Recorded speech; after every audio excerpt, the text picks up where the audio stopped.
Tell a friend to tell a friend. It's episode 24 of the Three in the Keystone podcast. Christmas week. What do you guys got going on for the holiday? Ain't nothing going on with the rent, fam. Oof, man, everything. We're going place to place, opening gifts. See, shouldn't you with three kids just have people come to you?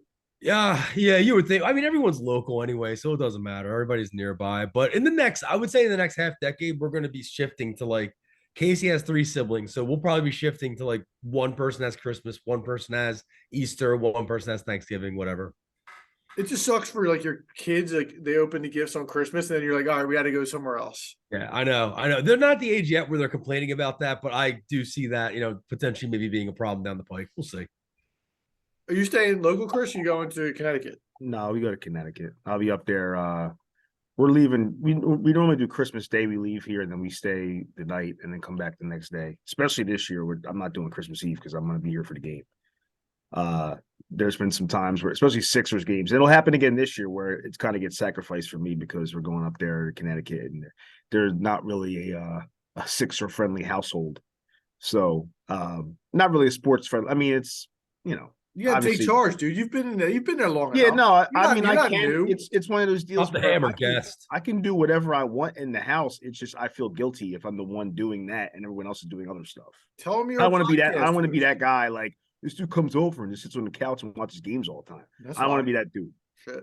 Well, Adam, I'm sure has his Christmas tea time booked already. No tea time. The weather looks horrible. You can't get out there. I was gonna say it's gonna be freezing. That's not gonna stop you. I may try and sneak out for 9 tomorrow though. Jeez. High of 39. We'll see. Listen, I got a question before we get into the meat and potatoes of this episode. The Calgary Flames. Huh? The Calgary Flames. I thought about wearing my Calgary Flames C hat, but thought better of it. So this past week I had a couple of random thoughts and a buddy told me that I should do something with that on the show. So I just wanted to bring a random thought that I had earlier today to you guys and see what you think about it. All right. And if it plays off pretty well, maybe we'll, for a little bit of a warm up before the episode starts, maybe we can do it. But I was thinking in the We Three Kings song, first of all, the other day was the first time I realized what the actual beginning words were. What song? I'm sorry, I didn't hear We you. Three Kings. Okay. All right. So in the beginning, I just realized that it says "We Three Kings of Orient are." I don't know why. I always thought they said Orientar. I don't know what that means. But anyway, you mean to tell me the three kings were from the Orient? Were they Asian? I'll tell you what, I really wish you would have opened this Chris segments with something better than that. Well, I'm asking you the question. Well, let's point it to Al. If we're gonna go Orient, send it to Al. Well, no, because because he's Asian doesn't mean he has to have all the answers. He might have a little background. I have no background on this other than that I was one of the three kings in 8th grade for our Christmas play, and maybe that was why, Chris. I was actually a donkey in the 1st grade in my Christmas play, and I still remember my lines. But my line was, "Oh, look, a star." It was something about one of the shepherds was saying something about the star and going to the manger, and I said, "Even stubborn, clumsy donkeys." That was my line. And then they put my black ass in the back. Of course, the black had to be the donkey, I guess, but that's another conspiracy for another day. But what do you think? Were they? I thought this whole time they were from the Saudi Arabia or somewhere in the middle, the Middle East. Now I'm thinking, now were they Asian? Dude, and if they were, how the hell did they get to Bethlehem from Asia? No wonder a lot of lyrics to songs, religious songs, don't make sense. I wouldn't read too much into that, Chris. No wonder they were late though. If that was the case.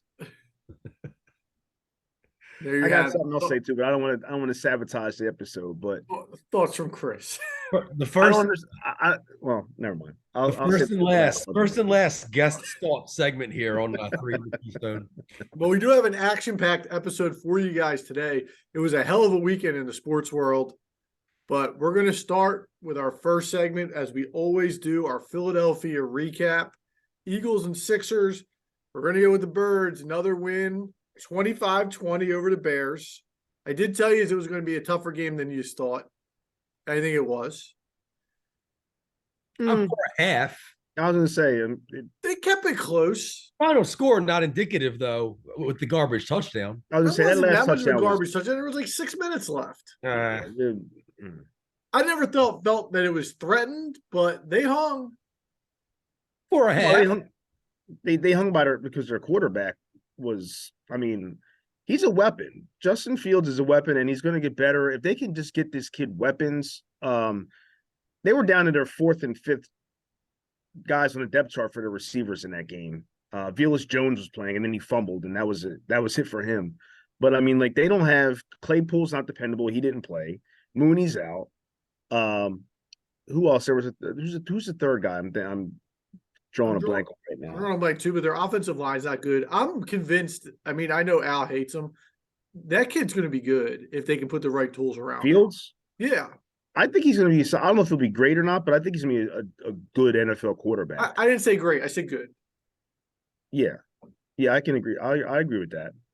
So he's going to be just another guy that's like good enough to not get rid of, but not bad enough to get rid of. You know what I mean? Like a Kirk Cousins. We don't really know what his arm in the NFL is going to be yet because he has no one to throw it to. Maybe you know what I mean? Like, it's hard for us to really kind of. He's a starter in the NFL. Yeah, I definitely think that. Yeah, but I mean that's not. But I don't know if we would have said that in the beginning of the year this year. How about your boy Peterman getting some snaps? He might be the worst quarterback in the NFL. I can't believe that guy still has a job. I can't believe he still has a job. He's not as bad as the guy on the Rams, the third string. What's that guy, the skinny black guy that was playing? Huh? Perkins? Yeah, Perkins. Yeah, that guy was rough. I don't even know if he's a quarterback. He might have been just a scout team dude that they just put out there, and then they were like, all right, we got to get Baker or somebody, because I don't know how him or Nathan Peterman have a job, and Colin Kaepernick hasn't gotten back in the NFL yet, but that's another story for a different day. That is another story. So we'll get into, obviously, the big news that happened now, but let's finish recapping the game. I thought Hurts didn't play great in the first half, but he made a couple of big throws late in the game. The throw he made to A.J. Brown to basically seal it down the sidelines was a dime. That was one of the best throws he's made all year. And, he ended up making the plays that he needed to make in order for him to win. He had 3 rushing touchdowns. A.J. Brown and Devontae Smith both go over 100 yards. And I think the real story was the defensive line was dominant. Yeah, and I think that that's been the Achilles heel, the defensive, the interior line of the defense as far as against the run and stuff like that. And then when they made those acquisitions, getting Joseph and Sue and having Jordan Davis come back healthy, like I said to you last week, I don't know how you beat the Eagles right now. I just don't. It may have taken them to injure Hurts to make them a little bit vulnerable, but even still, I'm not afraid. I'm not afraid of anybody, even with Minshew as a quarterback. I fully mean that. Well, that's a good segue. Al, go ahead.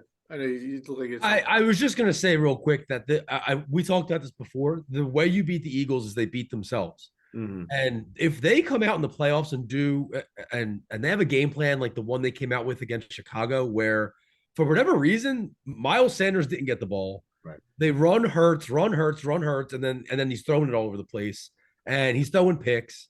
That's how you beat the Eagles, because a better team is going to jump out on them. They're going to be up 14-0, 17-0 before the Eagles score. Unlike the Chicago Bears, who they don't have enough offensive firepower to take advantage of those turnovers. Yeah, I think that's a great point. And also, I the first few minutes of the game, I mentioned to my wife that Hurts just didn't look comfortable, and I attributed it to the weather, because I know from following him in college and this and that, he hasn't really played in the cold. He's from Houston, so he's not used to cold. And it was in the back of my mind I was kind of curious to see how he would play in the cold. I know that Devontae Smith is not a fan of the cold. We know that from that Jacksonville game when he was complaining how cold it was. And it wasn't even that cold then, let alone this game and how it could be in the playoffs. But a couple of those guys on offense, it was concerning to me, like how they would play when it got cold as the season went on. And he just didn't look comfortable at all in that first half. And I really truly feel like the weather played a part in that. I think not just from the feel of the wind and how it felt on him and his skin and everything else in the game, but also his grip of the football. I think it's something, you know, I mean, throwing the football before, like it's a lot, it's more slick the colder it is. I don't know his combine stats, what his hand size were and all that kind of stuff to see if he has big hands or not. But I just thought that impacted him in at least the first half when it first kind of was the shock of how cold it was to him and the rest of the guys when the game started. What do you think? Yeah, he said after the game specifically, he said my hands were numb in the beginning, and that's why I wasn't making good throws. And AJ Brown was another guy who made comments about the cold. And here's what I don't understand. And I get it's a football culture thing, but like you can't come out in the press conference and talk about how cold it is. Yo, just put some sleeves on. Like all these dudes out here without sleeves. Like it's a culture thing. If you're gonna not wear sleeves, then don't bitch about it in the press conference after the game. Don't bitch about how cold it was if you're not gonna put sleeves on. Like one or the other. If you don't want to wear sleeves, don't complain. I think it depends on your position. A quarterback, you can do whatever you want, and it's important for you to do whatever you want for your comfort. But when you're a lineman or you're a running back or you're a position of toughness, a linebacker, you can't, you're right. It is a cultural thing within the sport. You're going to hear about that on the field if you are not dressed like everybody else. And that's a clear sign that you are impacted by the conditions. And that's fine. Then don't come in a press conference and say, "Oh, I've never played in cold like that, and it was tough on me," and this and that. Like, don't say stuff like that. Well, it's like in soccer when they play in the cold and they still play in shorts and a t-shirt jersey. I mean, they that's part of the uniform. Like they can't. There's only so much they can do. Like they can't put on a coat under their pads. Yeah, well, these guys, Under Armour going to really make a huge difference over your skin in a situation where you're wearing a football uniform. If they better get the hell over it, because last I checked, the weather in January in Philly, it's going to be in the 30s. It's going to be in the 20s. Colder than that.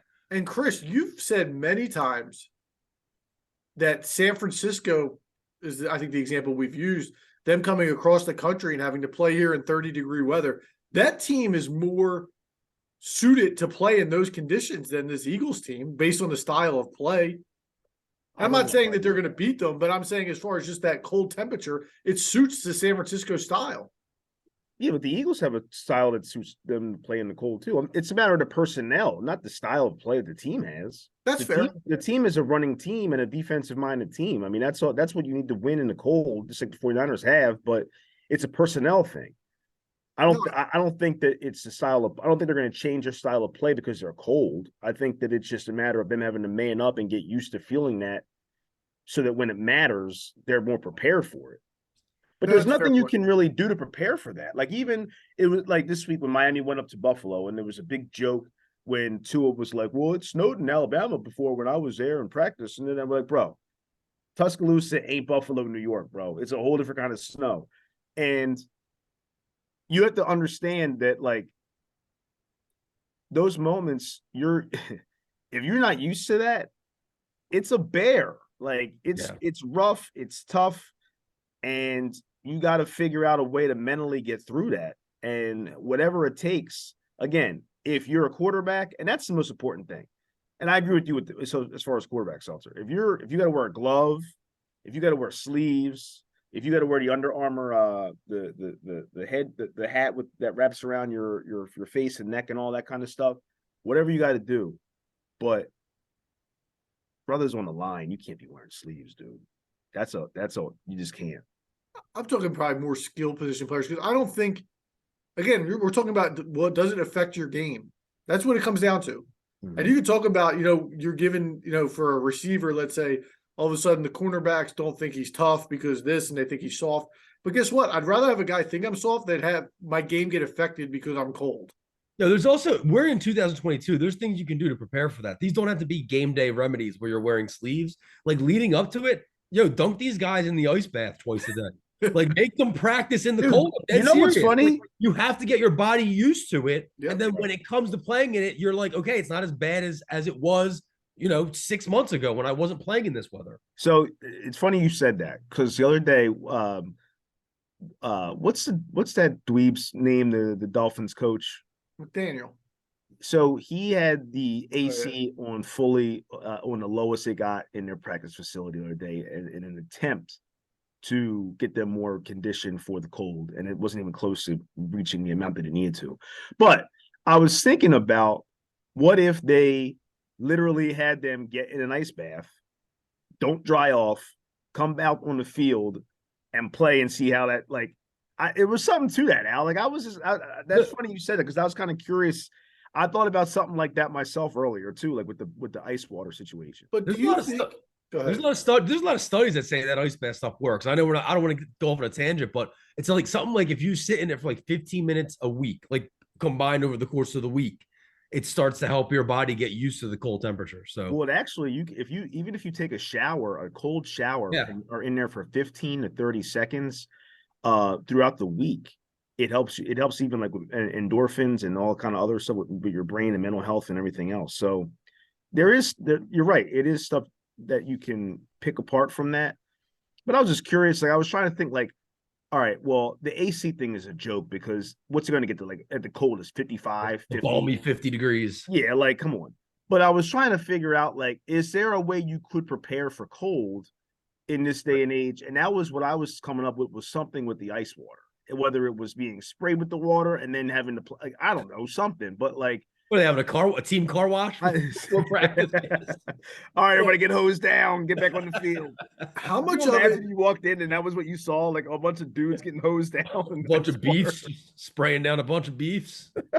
How much of it do you think is the actual dealing with the cold temperature? For instance, tomorrow, if I go play golf, it'll be 39 degrees. It'll be really cold. I'll walk. And by the third hole, like my body temperature is fine and I'll feel fine. But how much of it is that versus Chris, you mentioned the football. Football is getting thrown to them. It's a lot frozen. It's colder. It's harder to catch. You're getting tackled. You're hitting the ground. The ground is frozen. You know, you don't want to get hit as hard. Like, is it more of that, or is it more of adjusting to the actual temperature outside? First of all, if you do go out, I respect that, but I think it's a different kind of comparison. I think that's stupid to play golf that cold. All I'm saying, But it is, but as far as like golf is a mental game. If you can play golf successfully and be cold at the same time, that probably would help you in the long run anyway. But as far as the physical component of it, I don't know, man. I don't know. The physical component is still more mental. The equipment in the game does change. The football, it does change. But we've had guys like think about those Packers teams in like the late 90s, the Favre, like the Bubba Franks and the Antonio Freemans. The ball wasn't bothering those guys. So it's all mental at the end of the day of whether or not you're going to make that a thing. Because if it's not a thing to some guys, then you can make it not a thing to yourself. But for the guys that aren't used to the cold weather, man, I'm not comparing myself to an NFL athlete, but I hate the cold weather. I hate being out there. I hate everything about it. I don't want to be there. It hurts. So if that's someone's mentality, when they get out there, whether it's consciously or subconsciously or like it's going to creep up and it's going to affect their play. I'm with you. Yeah, it definitely comes into the mental component when you're out there. The physical and mental kind of work together against you, and you got to really fight through that. But like you said, it's been generations of players that have gotten through that, and people who have played. I was listening to McNabb earlier on the radio, and he was talking about that, and he was saying like because he's from Chicago, and he was like, when we played in '02, I think it was in the playoffs there. If you remember, the Bears were the number one, I think, seed at that point, number 2 seed, one of them. They were the two. And the Eagles won in there as a wild card, or not a wild card. They won in there after they beat, was it Tampa that week before, I think? Yeah. At home. And they were a heavy underdog in Chicago. And they just blew the Bears' doors off. And he said, when I played in the cold, it just reminded me of the nostalgia of being back home. And it made me feel comfortable. And so you got guys that are just used to it from all those years. It doesn't bother them. Right. And that's my fear is we got guys who we're putting the franchise on their back that have never had those moments in the cold. And like Al said, they're lucky this game isn't here Saturday because they thought Chicago was cold. It's going to be just as cold here Saturday. Yeah. I mean, it's going to be down to like 18 degrees. So, but maybe they need that. That's the thing that kind of like I kind of wish it was here because they need to get exposed to that more. Like I said, they practice here. Send the guys outside, man. Or that's right, and that's They one may way to be. prepare for a team like Philly is if you're up here, you need to be outside every day. The tent, the dome tent needs to be unless it's like a monsoon or a blizzard. Your ass needs to be outside practicing every day. Yep. And you mentioned a place that will not be cold this weekend is Dallas. Right. And boy, has this game lost a lot of energy. I know Chris is still fired up about it. I was going to say I'm lit still for it. But Dallas loses last week at Jacksonville, which pretty much seals up the 1 seed for the Philadelphia Eagles. And we get the news yesterday, Jalen Hurts strained shoulder after getting tackled on Sunday in Chicago.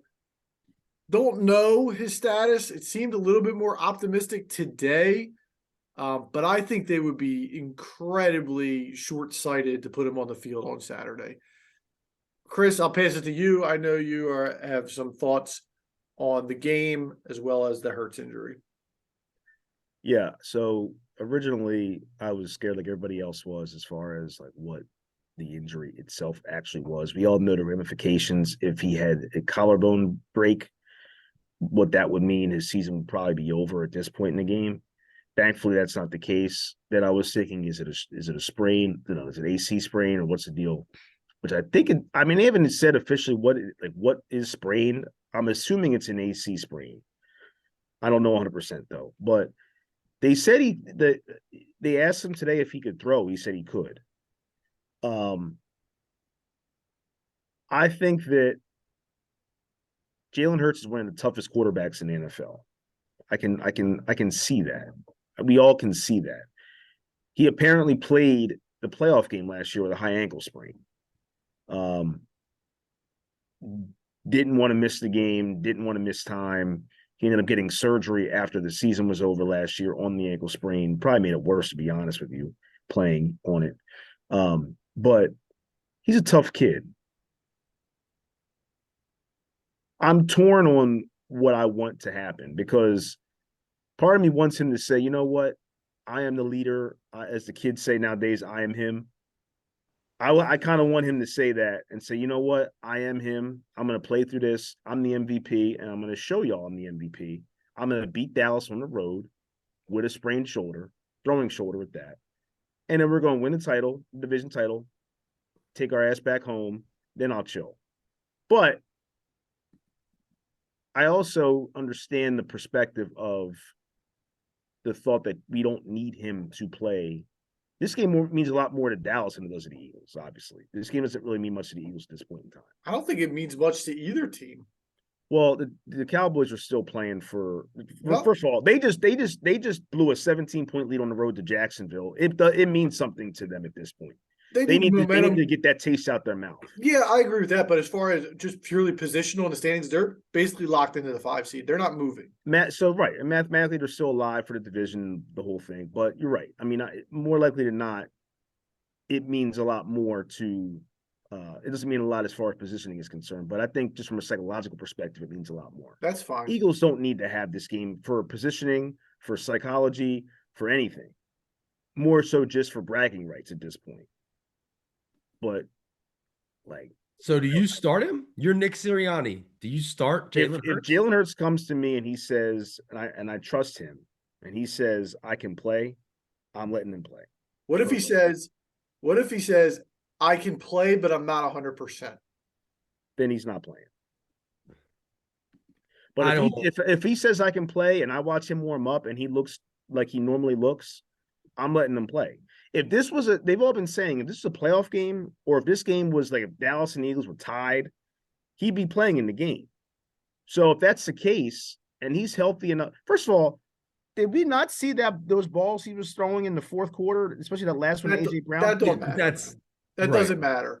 It doesn't matter. It was after he got hurt. First of all, 2 things. Adrenaline is a crazy thing. Right. No, and you can play on adrenaline and not feel something. And second of all, sometimes these injuries take a little time. Like, how many times have you rolled an ankle and going back out there and kept playing football, and then the next day you wake up and you're like, holy shit, I can barely. Yeah, well, when the blood flow changes, and you're going to have more pain at that point after you sit down a while. And adrenaline does play a part of it, but you're not going to have adrenaline to start off that game. You are, and I'm sure he would get shot up. But the question is a re-injury or an aggravation, is it worth it? And I look at it from this perspective. We talked last week about the Eagles' road to the Super Bowl. They very, very likely will have to play Dallas again. Even if Hurts was healthy, I'm sure would I play him? Sure. But I'm putting the most vanilla game plan out there. Why would I show Dallas anything that would give them an idea of how to game plan for me in a playoff game? So if I'm going out there with a vanilla game plan anyway, why would I risk putting this guy out there?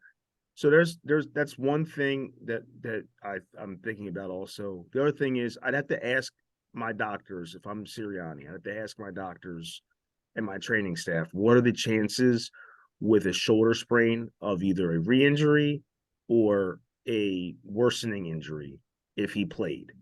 If the odds are high, then it doesn't matter. At that point, I'm going to have to just protect him from himself and not have him play. If it's medium to low, I'm still going with my heart and my gut and trusting my quarterback. Now, with that being said, I also think there's something to the fact that we beat Dallas earlier in the year. And if Hurts doesn't play and Minshew plays, let's say for the sake of this comment, Dallas wins. I'm sorry, the Eagles win. Excuse me. That's twice that we beat them this year. If we play them in the playoffs, it'll be a third time. Statistics show it is very difficult for the NFL to beat a team 3 times in one season. That's not true. Yeah, I hate that. I hate That's that. not true. What do you mean? That's not true. That's not true statistically. When a team beats another team twice, it's actually flip-flop, and it's actually more likely that they win the third time, especially if that team is at home. Look, stat boy throwing it out at you. Yeah. You got to give me an actual stat for that. I'll pull it up. I'll pull it up. But listen, Chris, I think that this team, they realize that there's a greater goal in mind. Beating Dallas, sweeping a season series is not what the goal is this season anymore at this point. Winning the Super Bowl is the goal. Right. If there's even a 1% chance, which there is, of worsening this injury, aggravating this injury, if he plays on Saturday, then there is a 0% chance that he should play in this game. Why would you risk the future for the sake of a game that, like Adam said, and like everybody knows, really doesn't matter? I mean, of course, obviously, it's like a 99.9% chance that we're going to get the bye. We have to lose out. Dallas has to win out. I read a stat that said, I think it was in analytics, so it may have been 538. The Eagles right now have a 99% chance of being the 1 seed in the NFC. If they lose to Dallas, it's a 98% chance of being the 1 seed in the NFC. The answer is very simple. You bench him this week. You let the shoulder rest. He goes through everything he needs to go through as far as the PT, whatever else needs to be done to get himself at the best condition he can be in for the Saints game. And if for the Saints game, he's 100%, you play him. And if he's not, you don't. And the truth is, I don't know if it's a hot take or not, but the Saints game is way more important actually for the Eagles than Dallas is. Right. For the draft pick sake and everything else. That actually is a huge game for the Eagles. Absolutely. That's a difference of potentially picking top 5 or picking in the teens if the Saints mess around and get into the hunt for the division title and get in the playoff spot. And I agree with that. I agree with that. But I also think it's a little foolish for people to think that the players care about that. The players don't give a shit. They're not going to play any harder because it's the Saints and a draft pick is on the line. But real quick, when a team sweeps another team during the season, they then have a record of 20-12 in the third game in the playoffs. And when it's at home, they have a record of 17-7. Okay. I was going to say, because I saw that it was like since 1950, a team has beaten another team in the NFL 3 times, 17 times. I'll give you one of my favorite stats of that. The year the Titans went to the Super Bowl. So that was, I think we were freshmen in high school. So that was probably the 99-2000 season. The Jacksonville Jaguars went 14-2 in the regular season Right. and lost in the playoffs, and all 3 of their losses were to the Tennessee Titans. Yeah, it was wild. Ironically enough, if this page is correct, I'm looking at, the last time it happened was in 09 when Dallas did it to the Eagles. Oh yeah, when McNabb was dancing in The guitar Yeah. game. Yeah. yeah. That was the last time that actually happened. And it happened back-to-back years. The Steelers did it to Baltimore in 08, and then in 09, Dallas did it to us. So, Al, you're right. It can happen. I still think that it's, I don't know. I mean, let me ask you this. Let me ask you guys this. Hurts plays, assuming he plays in one, if not more, of these last 3 games. If you're Nick Sirianni, if you're the Eagles, do you change the game plan? Do you run less RPO against Dallas, you're saying? against any of the games? That he's in? Yes. You try and protect him a little bit. I don't. I played my game plan. That's what brought me here. I can't change up now. That throws off a lot of things. It throws off. It's also sending a message to your team that you don't believe that you can get through. Like, I'm trying to think of how to word this. I think it sends a bad message to your team if you change up at this point in the season. That you're trying to protect your quarterback from making sure he can play. That's how you've been playing all year. You're now compromising part of your playbook. But you're playing Circumstances are basically meaningless games. Like why are we putting him in harm's way? Why can't we just call more runs for Miles? No, Sanders? but that wasn't what he said. Yeah, it was. You You said change the game plan. you're saying going forward. No, I'm saying For for the these- rest of I'm talking regular about season. Al. I'm For not talking these, about the no, for playoffs. these 3 games in the regular season, not the Right, playoffs. okay. Playoffs, Okay, playoffs. okay. You're going back. Yeah, You're playoffs- playing with playoffs- playoffs. I you're thought you all were in. saying for the rest of the year period, not for No, No. regular season. No, then yeah, I would be more. First of all, like you said earlier about the play, as far as especially against Dallas, you don't want to show them a lot of different things. Dude, how about that sneaky play that they had? Did you catch that when they had Jurgens in with Kelsey That was cool. and they Yeah. moved the center spot over? Like that Yeah. was like some mind F type stuff. I hate when teams do that though. When they pull stuff like that out in like a game that doesn't really matter. Like save that, man. Save That was a warning shot though, Al. Yeah. That was to Dallas. That was like, here, put this on your tape. We got this in the bag. I can't wait for them to be in a 4th and goal situation from the 1 and line up in that rugby formation and run something different because it's going to happen. Dude, I said I agree 100%. I'm like, one day they got to have something. They got to have a B package out of that. They do. They have to. They have to. You're right. It's going to be scintillating when they pull that out. I want to see Milana run a ball one time. I want to see him like a fridge. They're getting a little carried away now. The one thing I'll also add, I think there's a mental part of this where if you play Hurts and Dallas wins the game, Dallas goes into a potential playoff game saying, we've beat these guys. We can do that. If they beat Minshew, you can say what you want. There's still just nothing but doubt in their mind that they could beat the Eagles at full strength. Yeah, and I think there's a lot of pros to playing Minshew aside from the Hurts, situation, obviously. But first of all, I really like Minshew. I always have. I think he can play. I'm not having a franchise around him, but I think he's perfect for what he is right now, and that's a backup quarterback that can come in, win some games for you, have the charisma, the whole thing, have the locker room not really drifting away from being focused when he's in the game. And I think that they're more than capable of winning this game still with Gardner Minshew as quarterback. He also, like Al, you talked about earlier, like how important it is to protect the ball. Minshew does not turn the ball over. Minshew is I think, I want to say 3rd or 4th among active quarterbacks with over whatever, how many passes in touchdown interception ratio. It's he's very good at protecting the ball. I don't have any fears if he can just manage the game. And I will say this also, I'm not having him throw the ball anyway more than 24 times. I'm running the ball 40 times in this game. Yeah, there should be a lot of Kenny Gainwell and a lot of Boston Scott in this game. And I might even think, activate Trey Sermon for this game. And I think too, if they start Gardner Minshew and they lose, guys, that might help Jalen Hurts' MVP case. You We're know still what? talking about the MVP. We should. Yeah, we are. Because you know Absolutely. what? He is the MVP. Yeah, why do you rob a guy now because maybe he plays one less game than a Patrick If he Mahomes? only misses one game, he still has a shot to win it. If he misses the rest of the regular season, he doesn't. It depends what Mahomes does though too in his last Agreed. 3 games. I agree with that.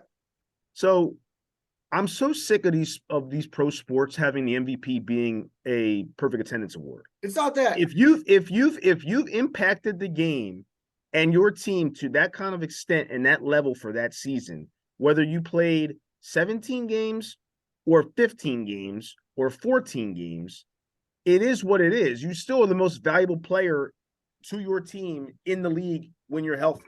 But if Patrick Mahomes throws for 2,000 more yards and 12 more touchdowns and goes 14-3, that's worthy of winning the MVP. I'll sit here and I'll wait for you to tell me who Mahomes, and I'm a big Chiefs guy, you know, from this preseason. But you tell me who they've beat this year besides the 49ers that's worth a damn this year. And I'll tell me who have the Eagles beat that's worth the damn. They beat Dallas. They beat Dallas is one. They beat Tennessee, who's in first place. No, Tennessee stinks. They were 7-4. They were 7-4. And you know how many people were out here on the national and local media?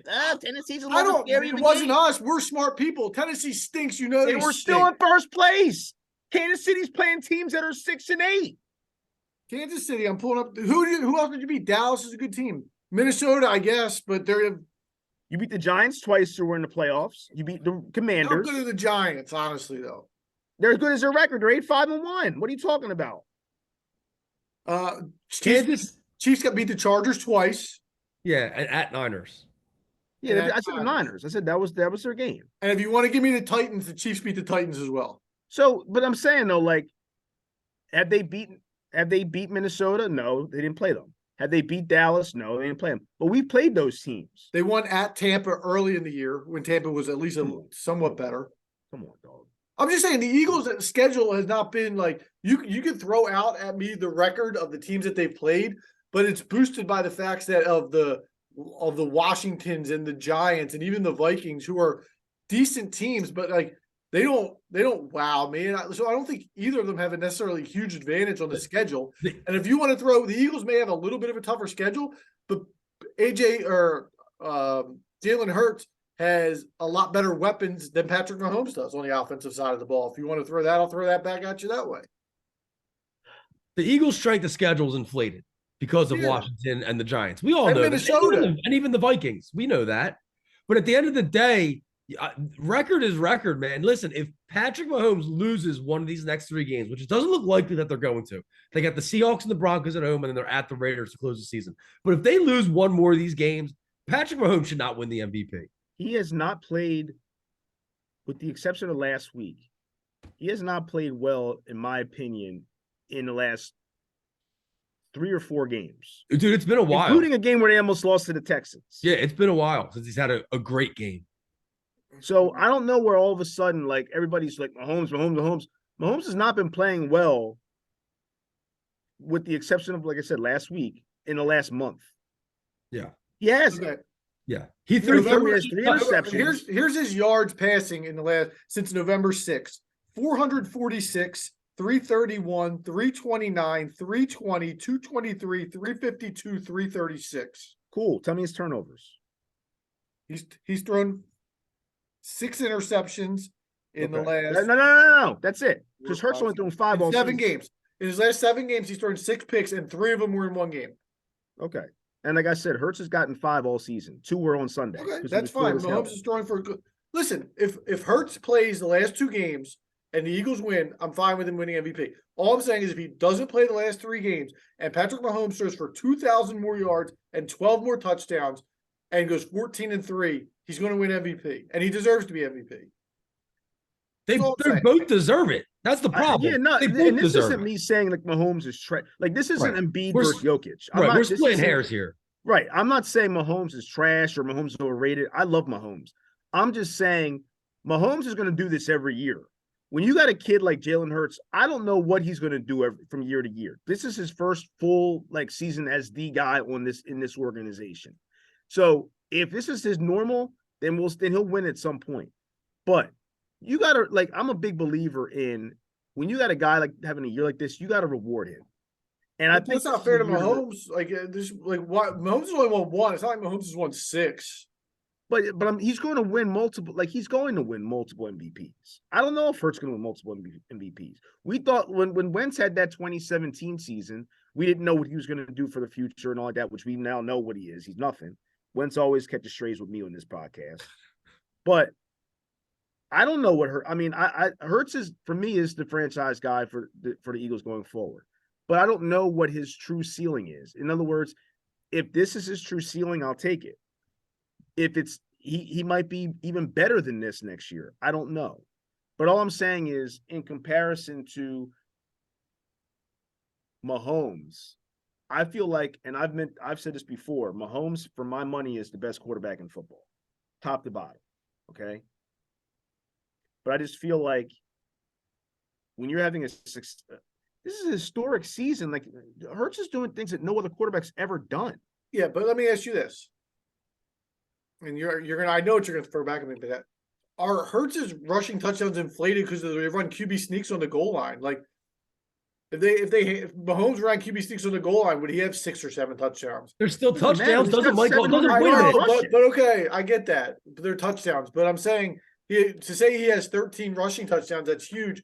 Like they're QB sneaks, anybody can do them. It's not necessarily special. Oh, so when Tomlinson or Sean Alexander or any of those guys that had historic years at the running back position had 1-yard touchdown runs, would that make it any less because it was a 1-yard run?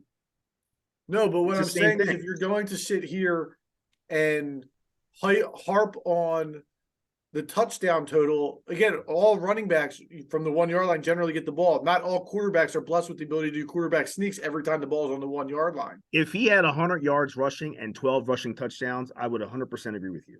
He's almost got, if not, what's his total officially? His legs are a huge weapon. Yards, but I'm saying 700 yards. Could that number realistically be more like 6 or 7? Yeah, touchdowns? Rushing touchdowns, yeah. But I don't care about I care about the yardage. Like he's still putting up 700 yards on the ground and throwing. It's a huge weapon. His legs are a huge part of what he's doing. I'm not disagreeing. Let's imagine he's healthy. He's got what? Dallas, New Orleans, the Giants. He's got 3 games left. He very well could throw for 4,000 yards and run for 1,000 yards. And at the end of the day, these are still drives that ended in a touchdown that he was the catalyst for. That's fine. That's fine. You can't take these touchdowns away. Listen, Jerome Bettis has 91 career touchdowns, and he has a bust in Canton. So you're going to go remove that bust? Because how many of those touchdowns were 1-yard plunges? Remember that game when he had, what was it, four rushes for -1 yard and 3 That's my touchdowns? point. That was like one season, but I hear you. But still, 1 yard. But he's a running back. All I'm saying is the opportunities for other quarterbacks are not necessarily there as much as it is for her. Listen, I'm not going to die on that pillar, so we can move on. I just feel like when you have a guy like Hurts doing historical things on the ground and in the air, that's to be rewarded with an MVP. Mahomes is doing things that are great, but he's done them before, and other players have done them before. Mahomes has an outside shot. He's an outside shot of setting the passing yards record for the NFL. Okay, now if that happens, then it's a conversation. But if he throws for 4,950 or whatever, 5,000 even, he's going over 5,000. It's been done before. No other quarterback in the NFL has done things like Jalen, like. No one else has had over 10 rushing touchdowns and thrown for over 3,000 yards in a season. I think at the end of the day, had a QB rating over 100. It boils down to expectations. Kansas City was expected to do what they're doing and be where they're at and make it to the AFC Championship, if not further. The Eagles were a huge question mark in the preseason, and Jalen Hurts specifically was the biggest question mark. Right. That's not fair. Like that's not fair. The expectations that. I think it's part of it. But I think, Adam, but it's not fair the other way. The national media is giving all these accolades to Mahomes because they're so used to seeing it from him. They know how great he is, and he's getting all the accolades. Mahomes is the one year. I agree that the national media is not giving Hurts his due, but I think we're educated sports fans. We're trying to have a conversation in this circle, and I think it's Mahomes. If Hurts doesn't play the rest of the way. I agree. Nationally, Hurts needs more respect. He does. I have Hurts by a hair. Like, listen, if Mahomes gets it, he gets it. I'm not angry at that. I can see it going. I'd be angry at it if they come and they say that the difference was the games played. That's my Yeah, gripe, because that's not true. fair. It's not the games played, it's the stats difference that's going to be because of the games played. Okay, so wait, listen. If the Eagles go 1-2 coming out of this, because they lose to Dallas with Minshew at quarterback, they win against the Saints with Hurts, and then they rest everybody week 18. And let's say the Chiefs go 2-1, stats aside, like normal stats, right? No one goes off. Who's the MVP? That literally defines the if MVP. the Chiefs are the Chiefs the 1 seed in the AFC? They end up where I don't know. I mean, they're right now. It's you're saying if that played out like that, they were number Right. one. Right. I would say, oh God. I think that swings it more in Hurts' favor than anything else. The two losses It's with like Minshew 50. It's a coin toss at that point, probably. But talk to me when it gets there. Like, I'd have to reevaluate at that point. And it probably depends how Hurts plays in that New Orleans game. I also love that it's going around social media the last couple of days, the idea of Micah Parsons having, without even realizing it, given Jalen Hurts the nickname the system. Did you guys hear about this? I know their beef last week. But... People online are saying that Micah Parsons, when he basically called Jalen Hurts a system quarterback, or at least took it as him calling him that, gave him the perfect nickname without even realizing. Like, the system would be a dope ass nickname, I think. Yeah, and it goes right with the city that has to process the answer. You know what I mean? Like, I think that would be a pretty dope nickname for him to have. But also, I wanted to throw this question at you. I don't know if you guys, I know, Al, you haven't, because you've been in school. You were in school today, right? You didn't have off today, did you, Al? No. So I know you didn't see it. Celtics, you probably didn't see it. I'm going to recycle a question I saw on ESPN this morning. Can you tell me the last quarterback? I'm sorry, well, it is a quarterback, but the last player to win MVP and play 14 games in a season? I mean, I don't remember. I gave you a hint. It is a quarterback. Brady? No. Is it Breeze? No. Rodgers? I'm just rattling off quarterbacks that have won MVP. Matt Ryan? Mahomes? No. Nope. Are we the right? Do we have to go back further? Nope. Early part of the 2000s. Steve McNair? Steve McNair. Split an MVP. Maybe we get a split MVP. Steve McNair was the last player to play 14 or less games and win MVP in the NFL. I think it was 2000. I think they said 2003. That's right. I think that's right. So we'll see how it plays out. And he damn sure didn't have a season like Hurts is having. No, but different era. Different era, yeah. Yeah. Before we give our predictions, Al, did you want to touch on like the hits of the mobile quarterback stuff that you mentioned earlier? Yeah. So we talked about, in the past about you guys saying that the wave of the future is the mobile quarterback. And I kind of pushed back on that and said, I think there's still a place for the refrigerator quarterback, the guy that's immobile, doesn't move, stands in the pocket and either throws the ball or gets rid of it or whatever. So I looked into some stats after obviously Hurts got injured this week, and Jalen Hurts, I think, unquestionably has the best offensive line in football in front of him. And at the end of, after 14 games, he's hurt. And he's hurt not because of the O-line. This is an O-line that they've only given up 22 hits to the quarterback when Hurts drops back as a passer. To put that in comparison, the league leader is Kirk Cousins, who's been hit 71 times. Now, when you add in Jalen Hurts' 156 rushes, and I know that how many of those ended in touchdowns, so we can subtract those. That's now not 22 times he's gotten hit this season. That's about 65 times he's gotten hit this season. And to me, when you're an owner of a team, you're a GM, you have a franchise, drafting a quarterback and giving the keys to the quarterback, it's an investment. Mm-hmm. And giving the keys to a guy that potentially is going to be hitting twice or three times as many times in a season as a guy that isn't, because he's not going to leave the pocket and he's not going to be taking those hits as a runner. I think that, again, that's a risky move that in the future, it's not going to be there Like, not everyone is going to be a running mobile quarterback. I know you guys didn't say running quarterback, but mobile quarterback. I think there's still going to be guys that are a little flat-footed and don't move that well. I'm going to talk out of both sides of my mouth here, but I feel like I still believe that is the future of the league. However, look, things happen. The NFL is a rough game. It's a rough league. There's been guys that have gotten their block knocked off in the pocket. Yep. And there's been guys who tore an Achilles running down the field with space and just freak things happen. If you're meant to get hurt, if you're going to get hurt, you're going to get hurt. When you start thinking about on the field or as a manager of a football team, a coach of a football team, when you start thinking about injuries and game planning around protecting certain players, I think you run the risk of having those things happen more often, because the NFL and football in general is a game of emotion, of rhythm, camaraderie.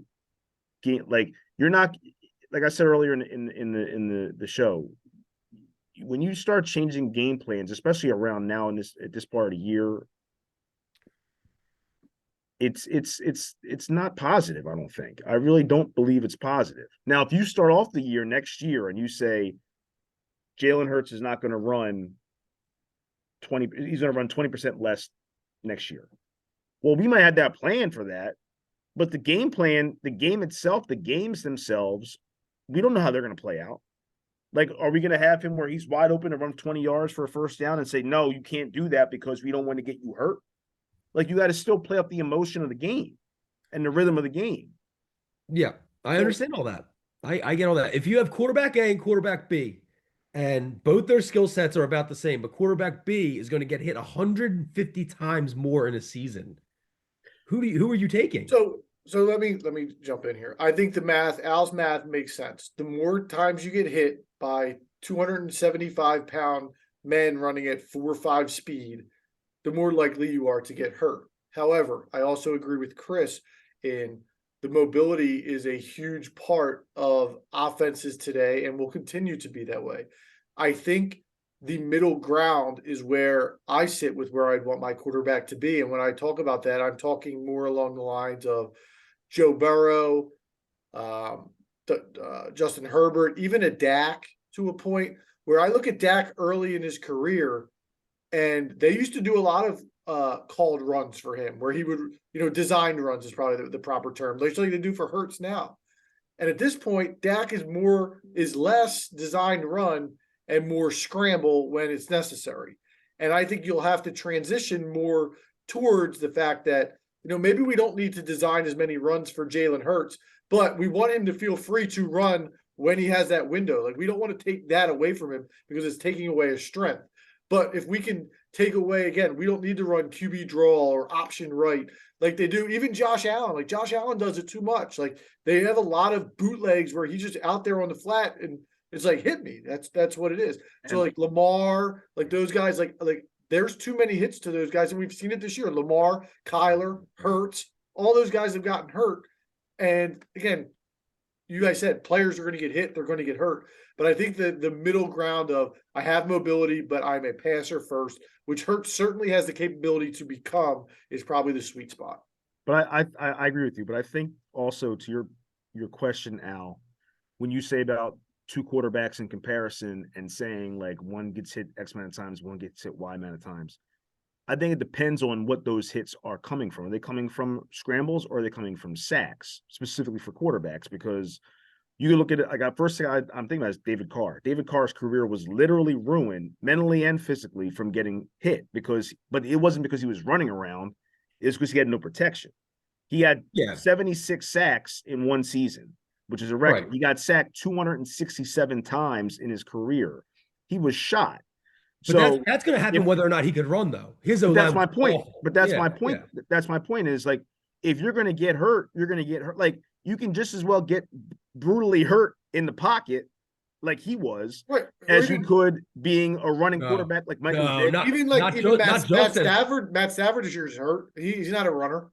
Yeah, not just as likely though. Not just less as likely. Agree because he's getting hit less. So I agree with that. It's less Right, likely, but right. still feasible.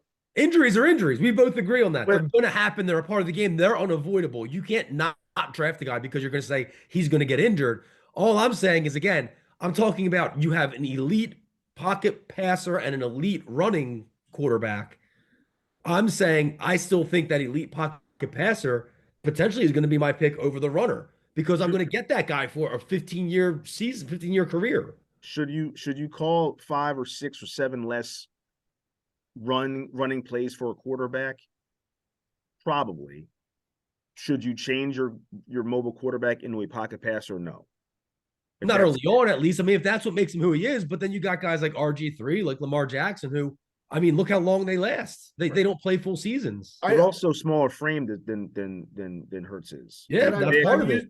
I've used this comparison a bunch of times. Like, I think Russell Wilson's career trajectory is the ideal one, where again, he came out and he was more of a running quarterback and he developed into a passer who runs. Like, that's, in my opinion, the ideal trajectory of what you would want your quarterback to be. And it's taken him about a decade to finally break down. No, Russ. Yeah, Russ has had a good career. Yeah, Yes. there's no doubt. And I don't know if it's the hits or it's just the father time has kind of caught up with him. And he's a Or sturdy, the fact that he just has a dumbass coach. he's a sturdy, thick dude like Jalen is. Right. So they're not that's the one thing also. They're not like the smaller frame guys that ran around like Michael Vick and Lamar even right now. I guess you could even say like guys like Tannehill who can run a little bit, but not nearly as much as those guys. But they're smaller frame dudes that get hurt a lot. I'm still not concerned with Hurts long term with his health, at least not right now. I don't worry about him as an injury prone player. No, I don't either.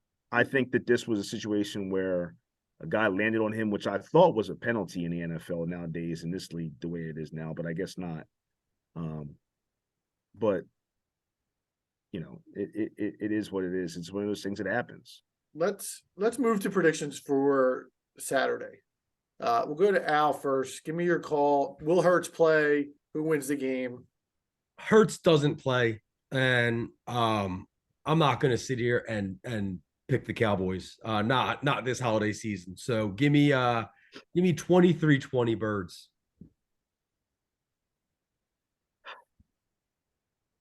I want to see Hurts play and be like Willis Reed and come out of the tunnel at the last minute and have his helmet on and ready to go. But I feel like they're going to probably sit him out, and maybe they should, maybe they shouldn't, but we'll see. But I'm assuming Minshew's going to play, and I would love to see Minshew lead a comeback drive and have Elliott hit a 51-yard field goal to win the game and clinch the division 27-25. You would love that, or you're you're score. that? You're predicting that? You're predicting that, or you want that? Yeah, I'll go predict it. Why not? Like Al said, I'm not predicting the cockroaches. Let's go, Chris. Well, I'll keep it real for the fans out there. Keep tabs on my stuff. I also think Hurts sits. I think the Eagles come out with an extremely vanilla game plan, and I think the game means more to Dallas emotionally. So give me Dallas. I'll say 26-17, but the game means nothing. Like, it means nothing. Yeah. And guess what? Dallas at this point in the season, man, something's up with them. They don't really scare me, though. Not scare me. I don't think they're the same team they were 4 weeks ago. I know we have to move on from this, but let me ask you guys this. I know Chris has been disrespecting San Fran. I think San Fran's the only team that can give the Eagles a game in the playoffs at this point. Who's the next team that you'd be most weary of in the playoffs right now today? You want to really know? I know who you're going to say. I know who Chris is going to say. It's who I'm going to say. He's going to say Tampa. No, I think it's Detroit. No, it's not. I think it's Detroit at this point. If it was in Detroit, yeah. Dude, but momentum is a thing. Just ask the Phillies, man. They are firing on all cylinders right now. Jared Goff looks good. That's team looks good. The defense is even coming around. I think the last time the Lions came here for a playoff game, it will be the same kind of game that it was then as it would be now. To me, it's still Dallas. I know they don't look good. Dak, to me, I don't trust Dak. He makes too many mistakes, but I still think they're the third best team in the NFC. Two things real quick before we wrap up, for at least on my end. What are Cowboys fans going to say if Minshew beats them in Jerry World in this game? What is the excuse going to be? That didn't mean nothing to them. That's going to be the excuse. But it means so much more to them than us. That's what they're going to say, though. You want me to tell you what they're going to say? No, what they're going to say is that Jalen Hurts is a system quarterback and anybody can go back there and win the games. Yeah, that's what they're going to say. Yeah. That's a good one. The other thing too is, which is BS. The other thing too is, I wanted to mention too. I don't know if you guys saw it or not. The connection that Howie and Doug had this past, I think it was today or yesterday. They had a conversation. It was reported after the Dallas game when Jacksonville beat them, and Doug apparently told Howie, "Once an Eagle, always an Eagle," and Howie and the organization sent down 35 cheesesteaks and 25 orders of fries. That's pretty cool. That's pretty cool. So once an Eagle, always an Eagle, Doug. We see you. Yeah. And I'll add in before we finally move on to basketball, we may have all underrated Trevor Lawrence when we did the quarterbacks under 25. No, I didn't. Y'all did. I had him on my list. You did have him higher than us, but I had him higher than win. They're going to win the South. Crap over it. They might. They're going to win the South. They might. Because Chris thinks the Titans are the real deal. So no, I didn't say that. Yes, you did. 7-4. Hold on. That was the second team you mentioned. 4 in first place when we beat them. It is what it is. They haven't beat one good team all year. You're right. You were touting Steve McNair earlier. You threw Ryan Tannehill in there about 5 minutes. And we talked about the Titans Super Bowl run. All right, let's move on to our other team. Seltzer was the Eddie George guy back in the day. And his dad was a Carl Pickens fan. Carl Slim Pickens. Pickens was a Bengal. Frank Wycheck. Sixers win their 5th in a row last night over Toronto. Undefeated on the current homestand. They are now 17-12 overall. 2 games left on the homestand. We got Detroit tomorrow and the Clippers on, I believe, Friday. So at worst, it should be a 6-1 homestand. Very likely, very good shot of being 7-0. I think they'll win all games. I think they will too, but at worst, they're going 1-1. They are current ranks. They are 16th in offense in the NBA. They are 3rd in defense, only behind Cleveland and Milwaukee, and they're 26th in pace. One thing I wanted to note that they've changed before last night, because last night got a little mucky in the second half. Since James Harden's been back, they were up to 4th in pace in the NBA. They've made a decision to play what seems to be faster. Again, after last night's game, they dropped to 13th, so they got back into some bad habits, I think, especially in the second half. They're 4th overall, you're saying, or since he came back, they're 4th? Since James Harden came back, but not including last night. Okay. They were 4th in pace, and they dropped to 13th after last night because, again, I think the second half they got that game was a little bit of a fist fight. Yeah, that game was a mess last night, and the refs were part of it. But Harden, and Al, you've said this before, Harden's so much better when he plays with pace. So much better. So much better. And they have to do more of it. Absolutely. He sees the floor so well, and his passing, he's such a magnificent passer on the move, way more so than when he's dribbling, waiting for something to happen in this offense where really nothing does happen. It's not a motion offense. Guys aren't running around. It's set a screen and then go to work. So when they're actually moving, I can't remember, guys, who did he make that pass to in overtime last night? Was it Melton? They were on the move. I can't remember. There was maybe like 2 minutes left in overtime, 3 minutes left in overtime, but he made a real nifty pass off of maybe like a steal in transition where I was like, I jumped off my couch and I was like, that's what I want to see more of. For a 3? I believe it was for the 3. I might have been Tobias. Yeah. Okay. But yeah, just a real nice pass that, again, it doesn't get made in the half court set. Yeah.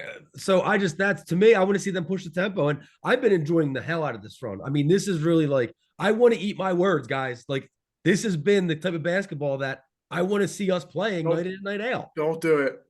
I'm not going back on what I said because what I said was we're not going to win a championship. Yeah. We can win all these games in December. It's fun to watch. It's fun to watch. We said that we're going to have ups and downs. I'm loving it. It's fun to watch. I have an exercise I want for you guys to want to do. Chris, you were going to say something and then we can get into it. I still hate the Raptors. The Raptors are one of my most hated teams in sports. I still got beef with them from the Kawhi game. Still got beef with them when Siakam tried to take Embiid's face off. I still got beef with them when I watch Siakam play basketball and just push off everybody to get his jump shots off, and it gets called maybe 10% of the time. I can't stand their coach. He's a great coach, but I think that he's a baby. I think he complains, and I think he supports them having a dirty style of play on the court. I believe that. Still don't like Kyle Lowry because of his Raptors days. I can't. That's not why you don't like Kyle Lowry. That's not why you don't like. No, he's been a rat from Jump Street. Yeah, from Villanova. Is why He's you been don't a like rat Kyle from Villanova. He's been a rat. But still, especially from the Raptors days, though, I just can't see that team. Every time we beat them, I'm happy for it. PJ Tucker's defense last night was really solid. At the end. Let's give him, but that's when it mattered. Yeah. Let's give him some credit. But in the Those third are the quarter, he's playoff getting minutes. cooked. Those are the playoff minutes that we be seeing him in. That's what we need. That's what we He need. did his thing. But in the third quarter, he was getting cooked. He did his ever since the homies said I play like PJ Tucker. I got a newfound love and respect for PJ Tucker, for my man. But speaking of played well, this is what the exercise I want to do. It's time to stop the slander. I say it every week. For what Tobias Embiid, Harris- you guys said? Tobias Toby. Harris is a new man. And you want to talk about no respect nationally? I saw on Twitter the other day a thread, who has the worst contract in the NBA? And Tobias's name was on there as many as anybody. I listened to a podcast today that I actually respect, and they were talking about worst contracts in the NBA, and Tobias's name keeps coming up. By no means am I saying Tobias Harris has a good contract, but the exercise I want to do with you guys is I have a handful of players, and I want you guys in one word to say whose contract you'd rather have on your team. Are you going to tell us? Are they, first of all, are they all over 30 million a year? For the most part.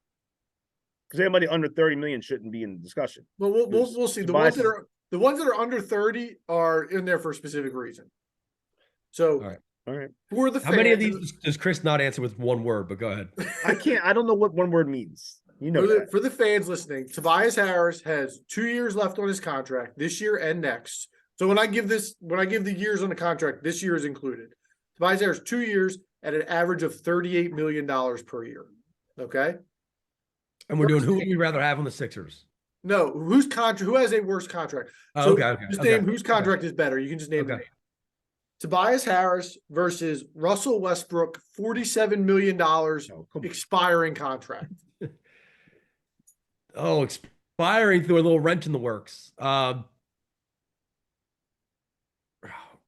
Russ. You're saying about who has the worst contract? I'm saying who would better? Who has the better contract?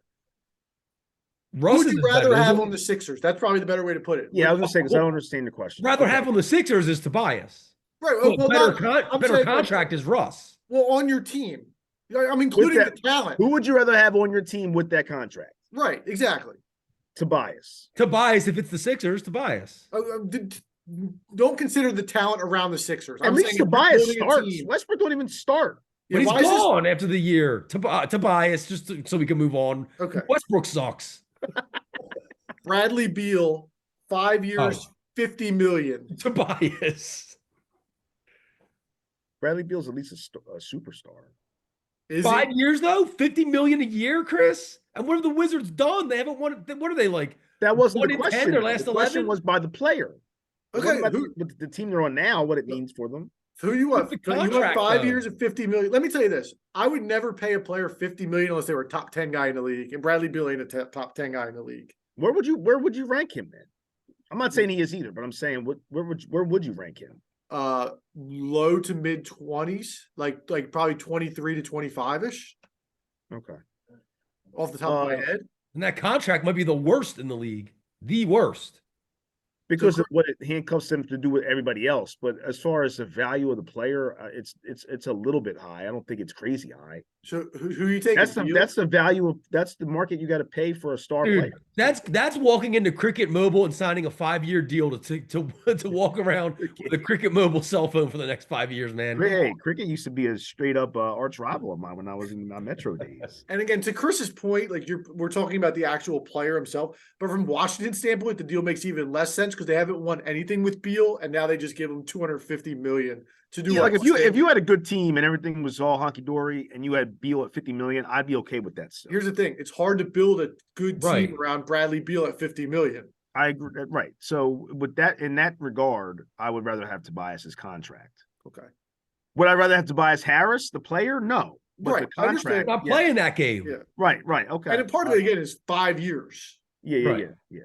Klay Thompson, 2 years, $42 million a year. Klay, give me Klay, dude. Yeah, Klay. I love Klay Thompson. He's one of my favorite players in the league. Zach LaVine, 5 years, $43 million. Very similar to Bradley Beal. Bias. Yeah. So Tobias under the circumstance, but there's some interesting issues going on over there in Chicago right now. They're going to blow. They're about to have a fire sale. Yep. Yeah. And I don't know if you guys heard or not, but LaVine is having huge problems with the organization.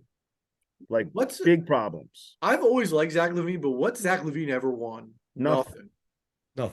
He can score the hell out the ball though, but yeah, something's off about him though. Yeah, something's off. The whole team, that team is too good to be that bad. Like for me, the biggest red flag with LaVine, I said this in our Eastern Conference preview, is like DeMar DeRozan came in there and just became like the guy, and Zach was like, "Go ahead, dude. Like take the ball in crunch time. Like you run the show. I don't need to be the guy. You can be the guy." Well, that's a red flag. We thought that, but maybe that's part of the issues they're having right now. I don't know. Well, I mean, and also they got Billy Donovan running the show. I don't trust him as far as I can throw him. Yeah. I know so who are you taking? LaVine at 5 years, $43 million, or Tobias? Tobias with the All right. Again, this is a tag team effort with the contracts. Yes. We're not saying Harris is better than LaVine. Right. I know the answer where we're all going on the next one, but I gotta put it in there. Ben Simmons, 3 years, $38 million a year. Come on, man. All right. Next. I just got a new Ben Simmons shirt. I'll debut it next week on the pod. I was gonna wait until we all got together, but I'll debut it next week. I'd rather have Westbrook's $47 million for the year than to have Ben Simmons for Ben Simmons may be the worst contract in the league. Yeah. Gordon Hayward, 2 years, $30 million. Tobias. Only because Hayward gets hurt all the time. Yeah, absolutely, 100%. 100%. All right, I got like 5 more. Kevin Love, $28 million expiring. Kevin Love. Yeah, we need rebounding too, and he can Kevin score. Love.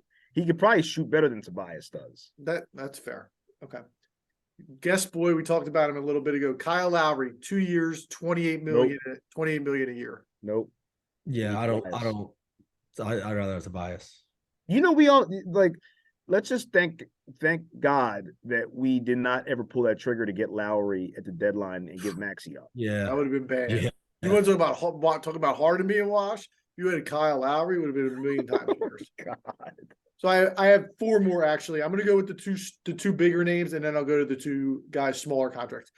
Karl Anthony Towns, 4 years, $57 million a year. Oh. You got to go with Tobias again for the same reasons we went with Tobias over Beal and over LaVine. This is a weird exercise, though. I'm just showing you that Tobias's contract is not as bad as people make it out to be.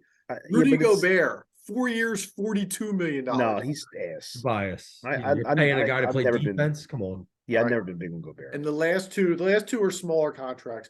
Duncan Robinson, 4 years, $18 million a year. What, to sit on the bench? Be the night playing yet? He doesn't play. He plays like 10. I'll be honest.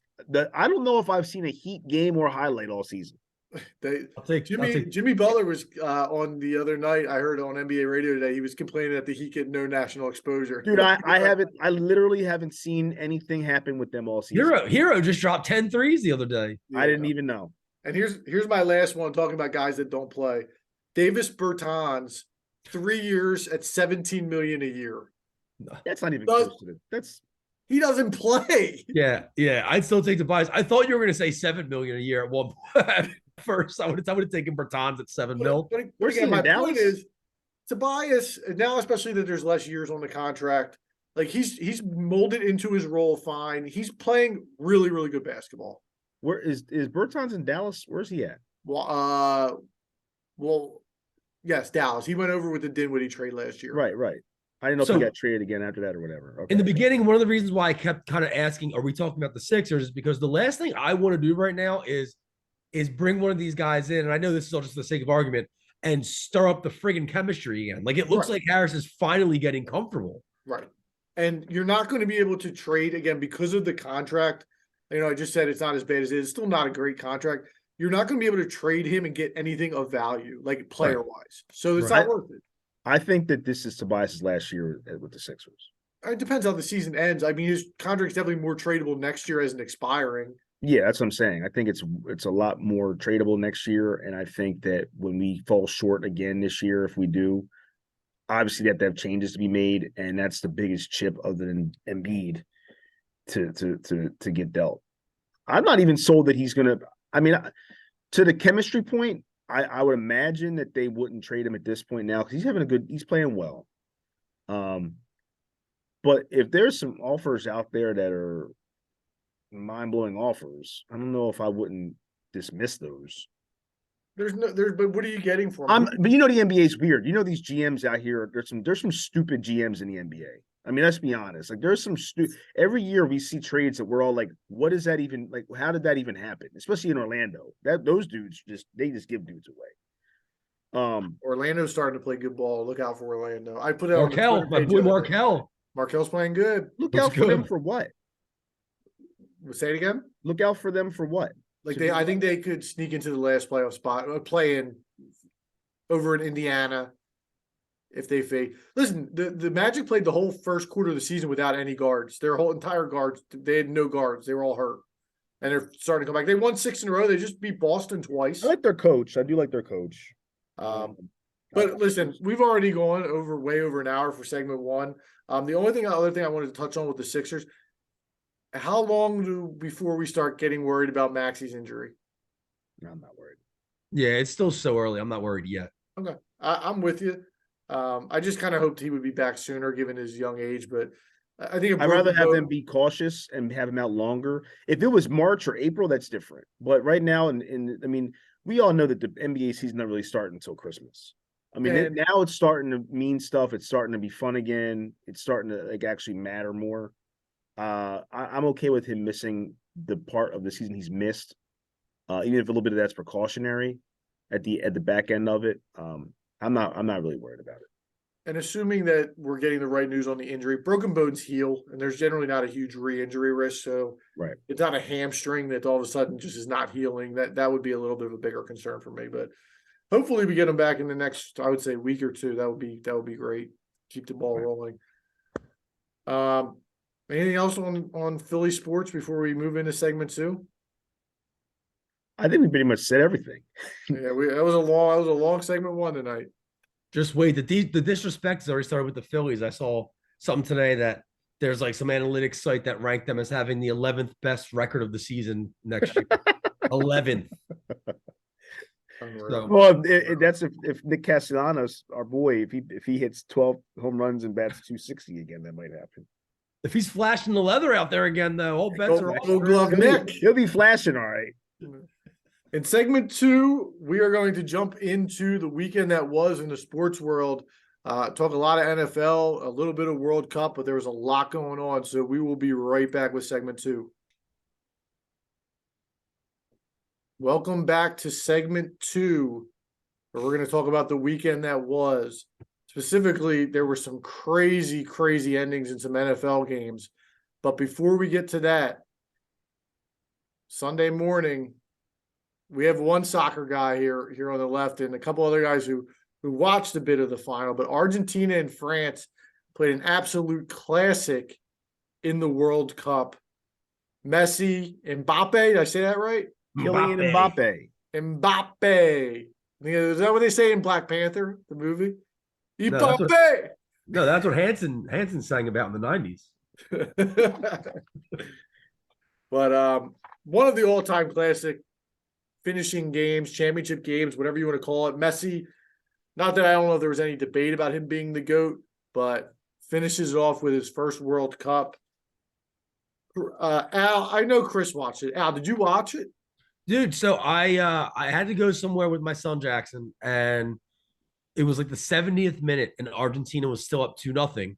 So we left, and it was an afterthought. And then when we got to where we were going, it was like a banquet for his flag football team.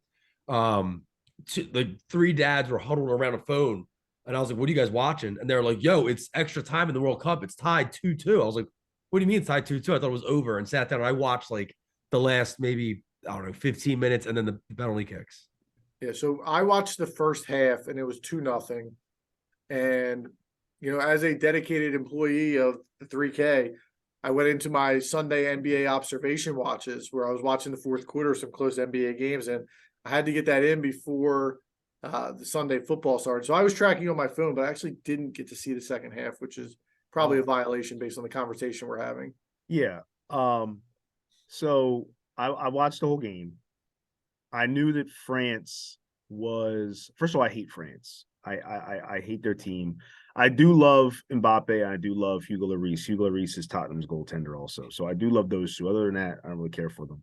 But they're too good to have just sat there and lost 2-0. So I knew something was going to happen. I didn't know it was going to happen the way it did that quickly in the span of whatever it was, 5 or 6 minutes after the 80th minute.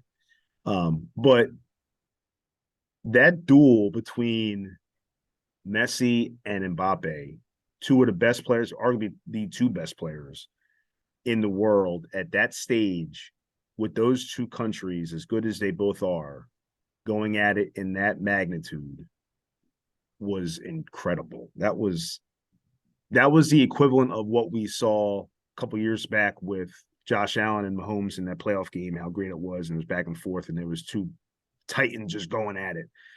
Very similar, I think. To be fair, though, on a level a million times bigger. Oh yeah, no doubt. It's in a bigger magnitude. A global stage. You're fighting for your country, And let me say this too, like, and I know I sound like an annoying soccer fan, but when people that watched it were like, "This game is sick," every game in soccer, and I'm not talking about the MLS, I'm talking about real hardcore soccer, the way it's meant to be played, the Premier League, Bundesliga, all these leagues. This is how soccer is. This is not an anomaly game. Like, there are plenty of games that are hyped like this throughout the year. Not to this magnitude because it's not the World Cup, obviously. But you can watch a soccer match, and it's not just like, all right, 1-0 here, 2-1 there. Like, it was okay back and forth, but it was like kind of boring. Like, soccer's fun, y'all. Like, when it's played and you watch it with the guys that play it the right way, the way it's meant to be played, it's an awesome sport. And it gets me pissed off when certain people say it's not enough action, but they'll watch a baseball game where you could literally have 2, 3, 4 hits in a game, and you sit there for 4 hours, double the time, and have even less action go on in that amount of time. That's fair. That's a fair point. Yeah, and it's just cultural. We're just not a country that soccer's at the forefront. I mean, soccer, the best soccer players in the world play all over the globe except here, and then they come here at the end of their career. Right. Well, like David Beckham did when he played with LA. Just the same way our basketball players go overseas at the end of their career. Yep. So I think that's the problem. Just culturally, we're not in tune with soccer. I agree with you, Chris. A lot of times when I watch soccer, I am very in tune with the action. What I love about it is the running clock. You know exactly how long that game is going to last. And it's not long. And the games are 2 hours. You get in and out. Because you don't have much extra times on there. Yeah, but in a normal game, it's usually like between 4 and 5 minutes. Like, right. Like they should just stop the damn clock when there's stoppages. The games are 2 hours long. Right. And the crowd is always into it, regardless of who's playing. Every team is always hyped in those stadiums. And that's what I'm saying. Like, even if it takes you as an American, or anybody I'm saying as an American or someone that doesn't like soccer, if you, I challenge you to do 2 things. 1, either bet on a game, or 2, do research and pick a team. I promise you, guaranteed or your money back within a year, you will be a soccer fan. I don't That's what mind happened to soccer. me. I don't mind soccer. I It's just like literally, it's on when I'm golfing, so it's out. and it's the only sport where it's balanced in the sense of, well, it's one of the, maybe baseball too, but it's a balance in that it's competitive, but also relaxing to watch at the same time. Chris, Like you owe me some money though, because I picked the wrong team, but I tried to get into the Premier League back when it first started on NBC, and I picked Everton. Well, that's what your problem was. At the time, though, they had Lukaku. They had some players. They had They have Tim Howard still. They had Tim Howard, yeah, and that's one of the reasons why I picked them. And after like 5 or 6 games, and I even joined a fantasy league, dude, a Premier League fantasy league. You gave it a run. I gave it a shot, man. I gave it a shot, and it didn't pay off. So I spent, and you can ask Sarah this. I spent about a week when I was like, you know what? I want to watch soccer. I want to get into it. I want to join on. Who can I root for? And I went through each Premier League team because I was like, Bundesliga is great. Serie A is great. They're not really on TV though, right? They are now, but at the time they weren't all fully on TV. But I was like, I can't connect because I don't speak those languages. It's just a different, like, Premier League is at least it's English, it's British, the whole thing. So it's not too far distant from us. So I wanted to watch that league. So I spent time to like do research on the teams. I didn't want to do Liverpool because I don't have a connection to Boston. So they were out. And I came down, without telling the whole story, I came down to Chelsea and Tottenham. Both are North London teams. And the factor for me was Chelsea I had read multiple reports of times within the last 10 years where they've had issues with race in the organization. So I said, you know what? I don't want to deal with that. Tottenham is the most diverse fan base in the Premier League. Also is very much like a Philadelphia team. They spend money, they compete, but there's always something that happens that it's enough to root for, but it's also enough to bring you back even more the next year because you don't get over that hump. And that for me was the biggest. Look, I got my joint on right now, cuz I stay ready. So that's what did it for me. And ever since then, I literally watch it every week. They play Brentford on the 26th after Christmas, 7:30. I'll be up. And I'm telling you, if you bet on it, or if you just do what I did, do research, pick a team, I guarantee you, in no time, you will be invested. So with all that being said, though, I said Mbappe and I said Messi were, in my opinion, the top 2 guys. I'd also say the aforementioned Erling Haaland is probably the 3rd guy who we talked about last week. Another Erling Haaland show. Yeah, all right. What country is he? He's English? Norway. He plays on Man City, but he's from Norway. And my boy Harry Kane, who's my captain, he's the 4th guy. That would be highly debated. There are probably people that would probably not agree with that, but I don't care. That's my guy. And then you have like Kevin De Bruyne from Man City or Mo Salah from Liverpool. Might be guys you could think about for the 5th spot for the top 5 right now in the world. But, dude, for what that meant to Argentina, they're still celebrating. Dude, the videos of the celebrations are insane. Unreal. And I'm listen, we know what we went through when we won the Super Bowl 5 years ago, what that meant for us. That was their Super Bowl as a country. Yeah, multiply that by how much? Yeah. 100, 200, and right? In the year after they lost Diego Maradona, who was the greatest Argentinian soccer player of all time, and then to win the World Cup, the next year after they lost him was very was huge for that country. For my money, it was the greatest sporting event I've seen. Well, that leads us into what you had put together. So why don't you mentioned some of the other games that you had dug into as far as best games of all time. So you throw some of them at us. So I'm just looking at the list I have here. So I had that World Cup game. I had the NBA Finals Game 7 in 2016 when LeBron came. It was 16, right? I have that on my list. LeBron came back down 3-1 and Kyrie, the block on Iguodala in Game 7. Cleveland, this is for you. The whole thing, right? That was one of the best games. Yep. What that meant for Cleveland, as I think that was their first title in how long for the city, and I think the first ever for the Cavs. And for LeBron, it was massive. Absolutely, bringing that home back to Ohio. So that was on my list. The Bills Chiefs game in the divisional AFC playoffs in 21 was the greatest football game I've ever seen, with Mahomes and Josh Allen dueling back and forth in that 42-36, was it? Yeah, it was. I mean, whatever it was fantastic. I also thought about Super Bowl 34, Rams Titans, one of the best Super Bowls I can remember. But the end of that game was good. The first 3 quarters of that game kind of sucked. I think it was. I was a big Titans fan. I know, and that was interesting. That was the miracle. That was the Music City Miracle Titans, if I remember correctly. That won the game against the Bills. More to come on that later. So they played against the greatest show on turf, obviously with the Rams that year, and I'll never forget the end of the game when Dyson reaches for that touchdown and is a yard short of greatness. That's a nightmare. That's a nightmarish heartbreak if there ever was one in sports. Like, that's the biggest nightmare you could probably have. Who made the aside tackle? from maybe striking out with bases loaded in a World Series or something like that. But Chris, who made the game-saving tackle? London Fletcher? No, Mike Jones, I think. Mike Jones. Who? Mike Jones. That's the also a 2 podcast streak for Kevin Dyson mentioned as you had him in the game last week. And I remember when Jeff Fisher, who's a rat, but I remember when he sat up there and it was a sad moment when he still asked for a measurement, knowing that there was no way it was literally, if you're gonna ask for a measurement on a touchdown, it can't be a touchdown.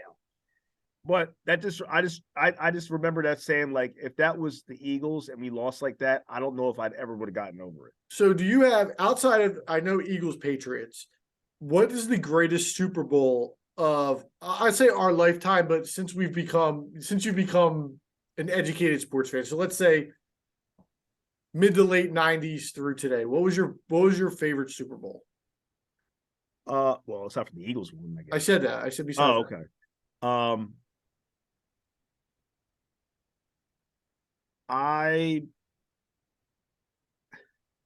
My favorite? What was the best? Well, that could be, I mean, I'm referencing Super Bowl 34. That would have to be up there as far as a fun game to watch. The Falcons Patriots game was hilarious. Atlanta sitting there thinking that they had a Super Bowl title, and they just, I still don't understand how that happens. Like, how do you blow a 28-3 lead in the Super Bowl? More to come on that later. Unbelievable. So that was an interesting game. It was also fun to watch that Seahawks Super Bowl win, because I was a big fan of them at the time when they beat up on Denver, the New York Super Bowl. Yeah, but that wasn't a great game. No. You said about like the most fun though. I thought that was. I meant more of best game. The Panthers Patriots game was a really that's good what I was Super going to Bowl. say, because that was a shootout, that game. I always have a soft spot in my heart for Steelers Cardinals.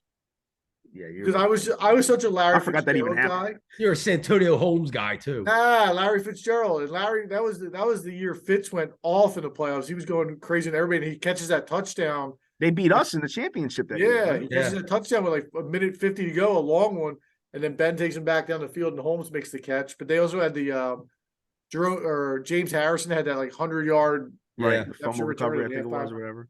I had that one. I also had Seattle and New England when Wilson throws the interception at the end of the game. Yeah, that was I hate to admit it, but the Giants Super Bowl with the David Tyree, both of them over the Banningham catch. Yeah, all really good games. I remember the Broncos Packers being a good game too. Like, I don't remember the specifics because that was I was a little young, but I remember that being a good game. That was Elway's first ring. Yeah. I also want to throw in there real quick because I didn't get a chance to finish it, but the 0-1 game, the 0-1 game 1 of the NBA Finals was also on my list of greatest games I've seen. Yeah, the Iverson game. The only other ones I had, Chris, that USC Texas. I was just gonna say that's a good one. Rose Bowl. And then I just put baseball to put a couple, but I don't think they're in the necessarily same conversation. Cubs Indians World Series. I thought about that. Game 7.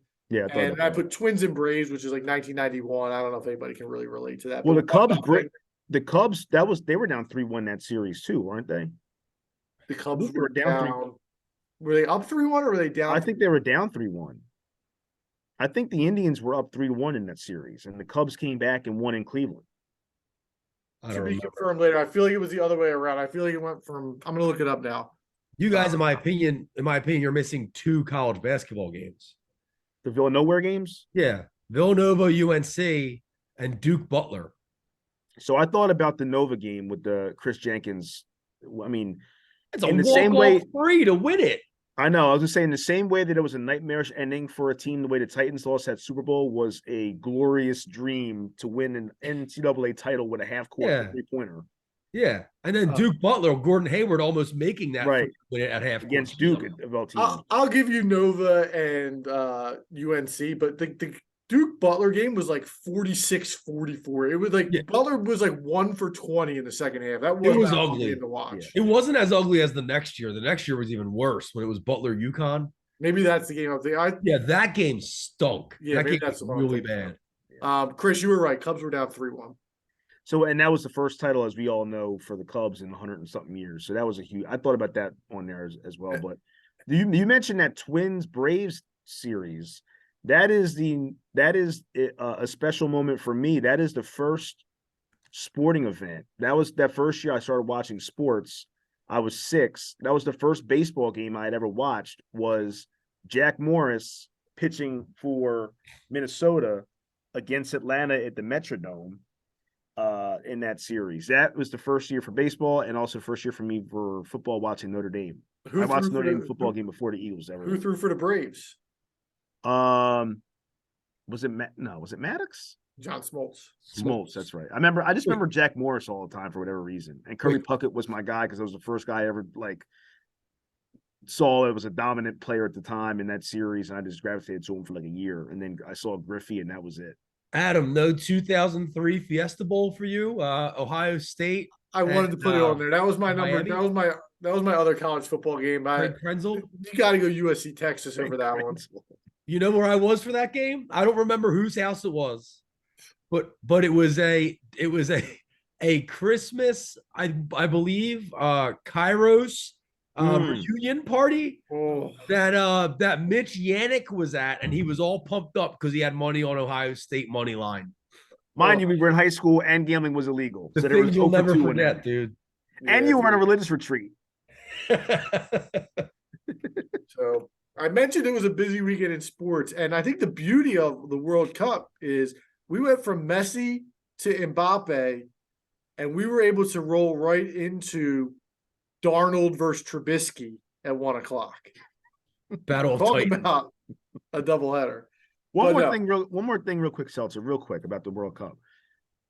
One thing I love about the World Cup is how it and soccer in general, how it brings people together. Soccer, more than any other sport in the world, brings such a diverse group of folks together for one common purpose. And I love that, and I appreciate that so much about the game of soccer.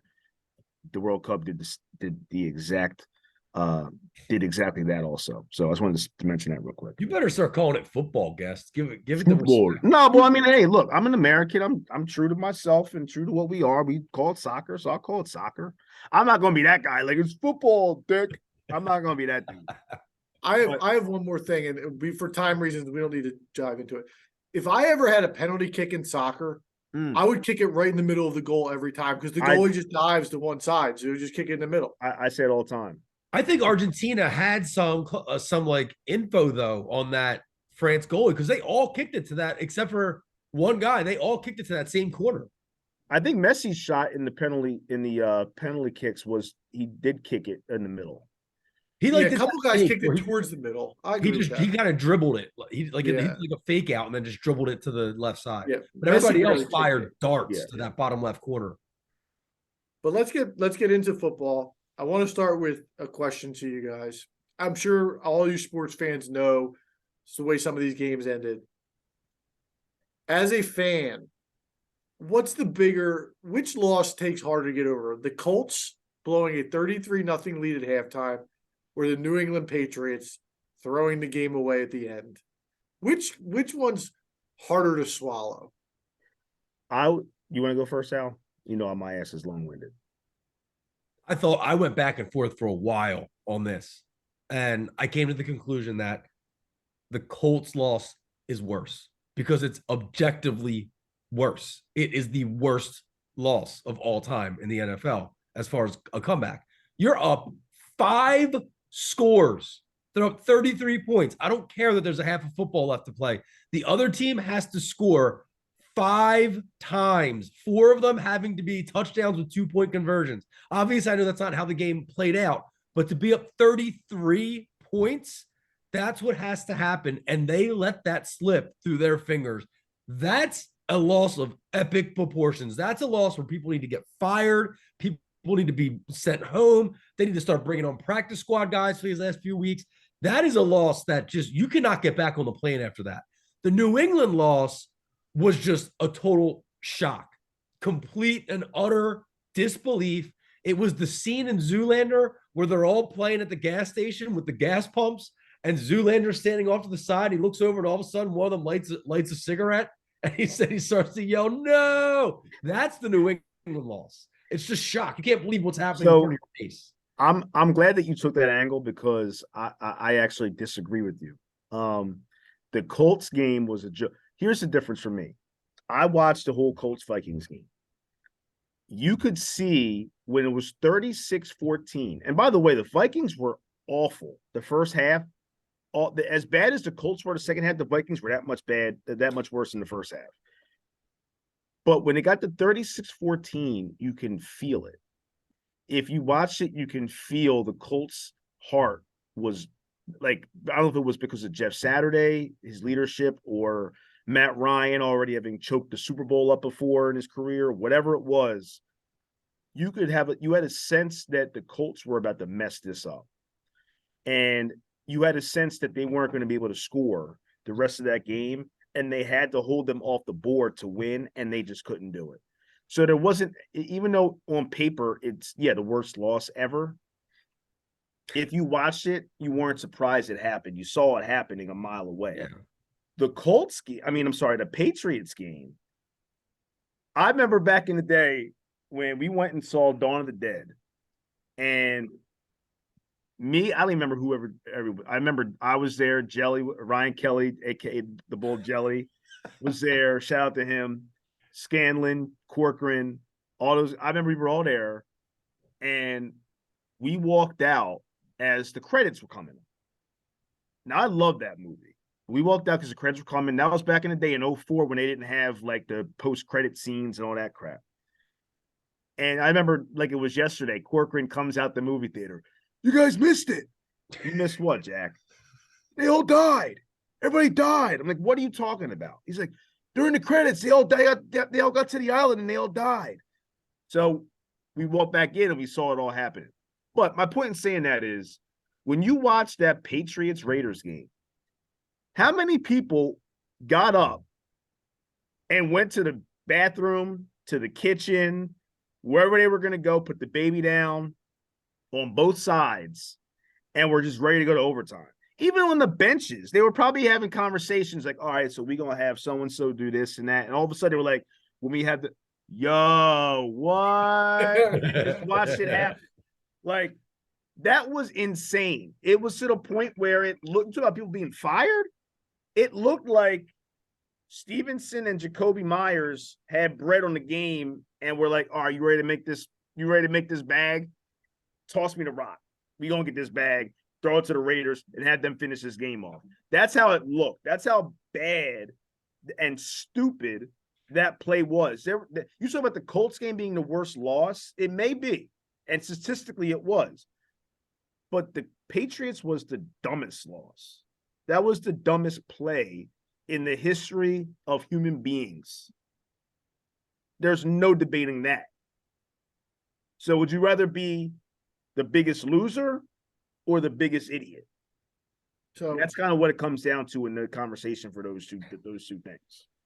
You both made great points because I didn't know exactly where I was going to sit on this argument. I will say, if we were to look at it, not necessarily apples to apples, as a Colts fan, given where they are, the next day, the loss is a little easier to swallow because you say to yourself, well, that loss is going to get Jeff Saturday fired at the end of the year. Well, that loss is going to help us get a little better draft pick at the end of the year. So as horrible as it was, it may help us in the long run. The New England fans are fighting for a playoff spot. Exactly. So that makes it harder. And I think, Chris, you swayed me with your argument because, again, it was kind of like a slow burn for the Colts. And you said it. You said the exact score. I remember when it was 36-14 and the Vikings were driving, and I said, this game's not over. No, and you could see feel it it coming. Yep. And as a fan, you could walk away for a little bit. You could vent. You could go sit outside, smoke a cigarette, whatever you need to do. The Patriots lost. That was a knife in watching the back. the whole game, you have the ball. You know the worst thing that happens is you go into overtime, and he throws that ball backwards. And then not only does he throw it backwards, but your quarterback gets run over in slow motion, and probably the worst tackling effort. Granted, like I'm not counting on him to it's tackle terrible. Chandler Jones, but dude, like hold a leg, do something. But Dude, he was probably just as was shocked as everybody else. Right, he was on Oh his my back God. foot. He didn't know. He was like, "What are you doing?" Yeah. He didn't know that was about to happen. But so here's the thing, too. Like, so Ramondre sat up there and started this whole debacle with the lateral. I don't even know. It looked to me in the moment like he messed around and didn't know what the score was, and thought they were losing. That's I the don't blame. only thing I can think of. But even still, why after that would Jacoby Myers throw the ball across the field? Like, if you're gonna take the lateral, be like, dog, what are you doing? And then take the knee and be out and go to overtime. He proceeded to throw another lateral pass across the field. Yeah, I don't blame Stevenson. I gotta think Stevenson's thought is, well, I just ran this down to the 20-yard line. I'm about to get tackled. I see this dude right here. Like, I can pitch him the ball and maybe he can run it in for a touchdown. Like, there's no risk at all in me pitching him the ball. And Jacoby Myers just fired it 30 yards backwards, which No was way, dude. insane. Wait a minute. This is all on Stevenson. There's No. it's a tie game. There's no reason to ever pitch that ball. And as soon as he pitches it to Myers in the heat of the moment, probably instinctually, even though he knew what the score was before the play started, probably said to himself, oh shit, we're running rumble fumble. Like, I got to get this ball back 20 more yards. I'm going to get hit. We're going to lose the game. He probably just had a complete brain fart in the moment because there's no way he's ever expecting to get that ball tossed to him. Dude, When has a team ever thrown the ball 30 yards backwards and scored? No, I'm saying he thought that it was just we're down now because he's like, why do I have the ball? Why did he just pitch me the ball? I thought we were going into overtime. He probably second guessed himself. I do it on the pod all the time. You guys say stuff and I'm like, oh, maybe I shouldn't say what I'm about to say because I'm probably wrong. So I think just in the heat of the moment, he was like, oh no, like I got to get rid of this thing. Like, it's one of those things that happen when it's like it's something so crazy that you're like second guessing yourself. Yes, yes. Because that's never happened. Did one of you guys say you were putting together a list of stupidest plays out? Did you have something for us? I have a list, and I just want. So I don't know if you also made a list, Chris, but it's just 4 plays, and I want to know if you guys think what's dumber, the Patriots play Sunday or the play I'm about to tell you about. Okay. So the first play, this one's just really for fun, is the butt fumble. I'll be honest with you, and the Patriots plays. I never really understood the big deal with the butt fumble. The butt fumble is just hilarious. Funny. It's hilarious. It ran into the guy's ass. Yeah, I mean, other than that, like I never understood why it was such a stupid. It was just one of those things like, how does this even happen? But then, like, we move on. Like I never understood the big thing about why it's lasted this long. Yeah, the Patriots play is dumber.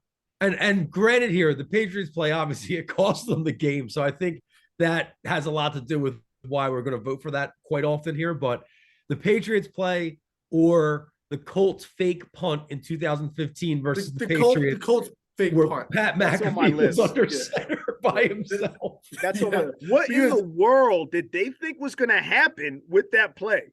They literally had a whole team against 2 dudes. They somehow practiced or planned that. The Patriots play was a brain fart. This was like practice and planned. The Colts play is dumber. Dude, I watched that again before we got one on the show today just to see like how bad it was. It didn't make any strategic sense, like None. at all. None. At all. But yeah, that's on my list too, Al. Chris, real quick, I ran actually a middle school play similar, but my quarterback was in shotgun with a running back, and it was the whole thing was read the defense. If the defense is in front of you, throw it to the receiver on the left side of the field immediately where the line is set up. He wasn't under center where the guy's just going to hit him as soon as he gets the ball snapped to him. It was just, and being at the NFL level, like somebody got paid 6 to 7 figures to think about that play. Yeah. Well, not only that, but there's how many coaches on an NFL staff? And they were like, yo, right. Nobody ever said, nobody was like, dog, nah, that fam, that ain't gonna work. You want to talk about shock walking out there and seeing that formation. The Patriots probably got back to the huddle or the lock or the sideline like, what the hell was that? You think the special teams coach was like, man, I can't believe that didn't work. Who knows what he was thinking after that. The next play I got is Deshaun Jackson dropping the ball before the end zone. I thought about that one too. Yeah, that was in my thoughts. I didn't put it on my list. But play that was is dumber. Okay. But Deshaun is bad. The last one I have is Dan Orlovsky running out of the back of the end zone, which the best part about it was that you could see Jared Allen's humongous smile through his helmet, raising his arms in the air when he did it. So they actually came at Orlovsky today on First Take about that. Stephen A had mentioned it without mentioning Orlovsky's name. He was like, it's one of the dumbest things, but it ain't a quarterback running in the back of the end zone.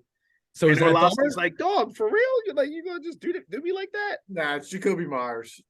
Yeah, no doubt. Yeah, Orlovsky, that's just terrible awareness of where you're at on the field. Yeah. And that was the 0-16 team, I think, if I'm not mistaken. Yeah. So that made it even funnier that they that's the kind of stuff they were doing. I have some things for you guys I want to throw. Let's assume the Patriots loss was a playoff loss. It may have. I want to throw which one of these is more heartbreaking as a fan, the way to lose a game. The way the Patriots lost or J.R. Smith in game 1 of the NBA Finals forgetting the score. So that's on my list. That's on my list too, the J.R. Smith game. To me, that was the obvious comparison, was those two. But I think the Patriots loss, if that's in the playoffs, that's way worse. And it probably is going to cost them a playoff spot. Right. Yeah. J.R. Smith didn't hand somebody the basketball and say, yo, go dunk this. It's just the funny thing about that play was this LeBron's reaction. Like, what are you doing? Yeah, the whole point in the whole okay, again, from a fan's perspective, a way worse to lose the game. The Patriots lost, or I don't know if you guys remember, the New Orleans Saints in 2003 are fighting for a playoff spot. The mixed extra point? They're down 7. They throw a 75-yard touchdown with 5 different laterals, and then John Carney misses the extra point from the short extra point. Yeah, I remember that. And the Saints broadcaster was like, the Saints aren't going to make the playoffs. Yeah, that was worse. That was worse. The extra point. Yeah, that was worse. And everything surrounding it. Yeah, and then what we haven't brought up yet about the Patriots is they could have still lost that game in overtime. True. But Chris, I agree with Al because I'm talking about heartbreaking from a fan's perspective. Yeah. Your joy when he scores that touchdown on the laterals is insane, and then he misses the extra point. You're right. From the fan perspective, I'm sorry. Yeah. I would agree with that. How about the Patriots loss or the Music City Miracle? As a Buffalo fan. Right. I would say Buffalo. That was a playoff game. Patriots, dude. Imagine that's the Eagles in the playoffs, and that's the way they lose. Yeah, but I'm saying though, but the Bills game was a playoff game. Yeah, but just imagine Quez Watkins throwing it 30 yards behind you for no reason. Dude, I listen, I went to Temple. I've seen a lot of bad football games. I ain't never seen nothing like that. Here's my last one. The Patriots way or Steve Bartman? The Patriots. Bartman takes a lot of bad rap, but that was also a game that you saw. I agree. Bartman gets a bad rap. Yeah, Moises Alou, man. I don't even know if Alou would have definitely even caught that ball. I don't think he would have either. Yeah. So no, one that we didn't mention, the Patriots play or the Fail Mary. What's the Fail Mary? The Green Bay Seahawks game that ended Oh, with the yeah. replacement refs. Oh yeah. Well, when one was incomplete and one was doing a touchdown. And It's, then the guy it's was still taking Jacoby. pictures with people a couple weeks later. Yeah, they had autographing to. pictures. It's still Jacoby Myers. The Fail I had- Mary is pretty bad, dude. I had a couple other ones that we didn't mention as far as just dumb plays that I've ever seen or that I could recollect. Leon Lett in the Thanksgiving game in '93 when he had the fumble recovery and then for whatever reason, unbeknownst to anybody, just had the ball out like he was 100 yards in front of everybody and then just got stripped out and the touchdown never happened.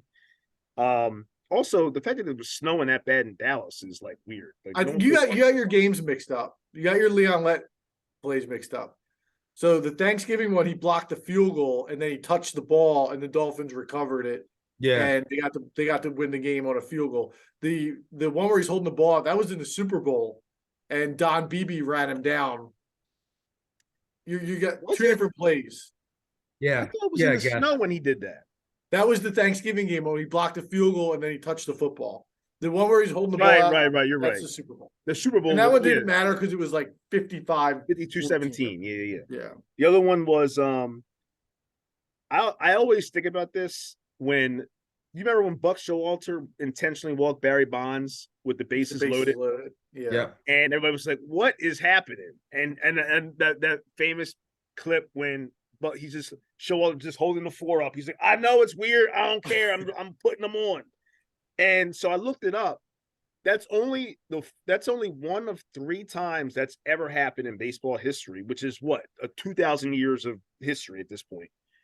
The other 2, do you remember the other 2? There was one this year.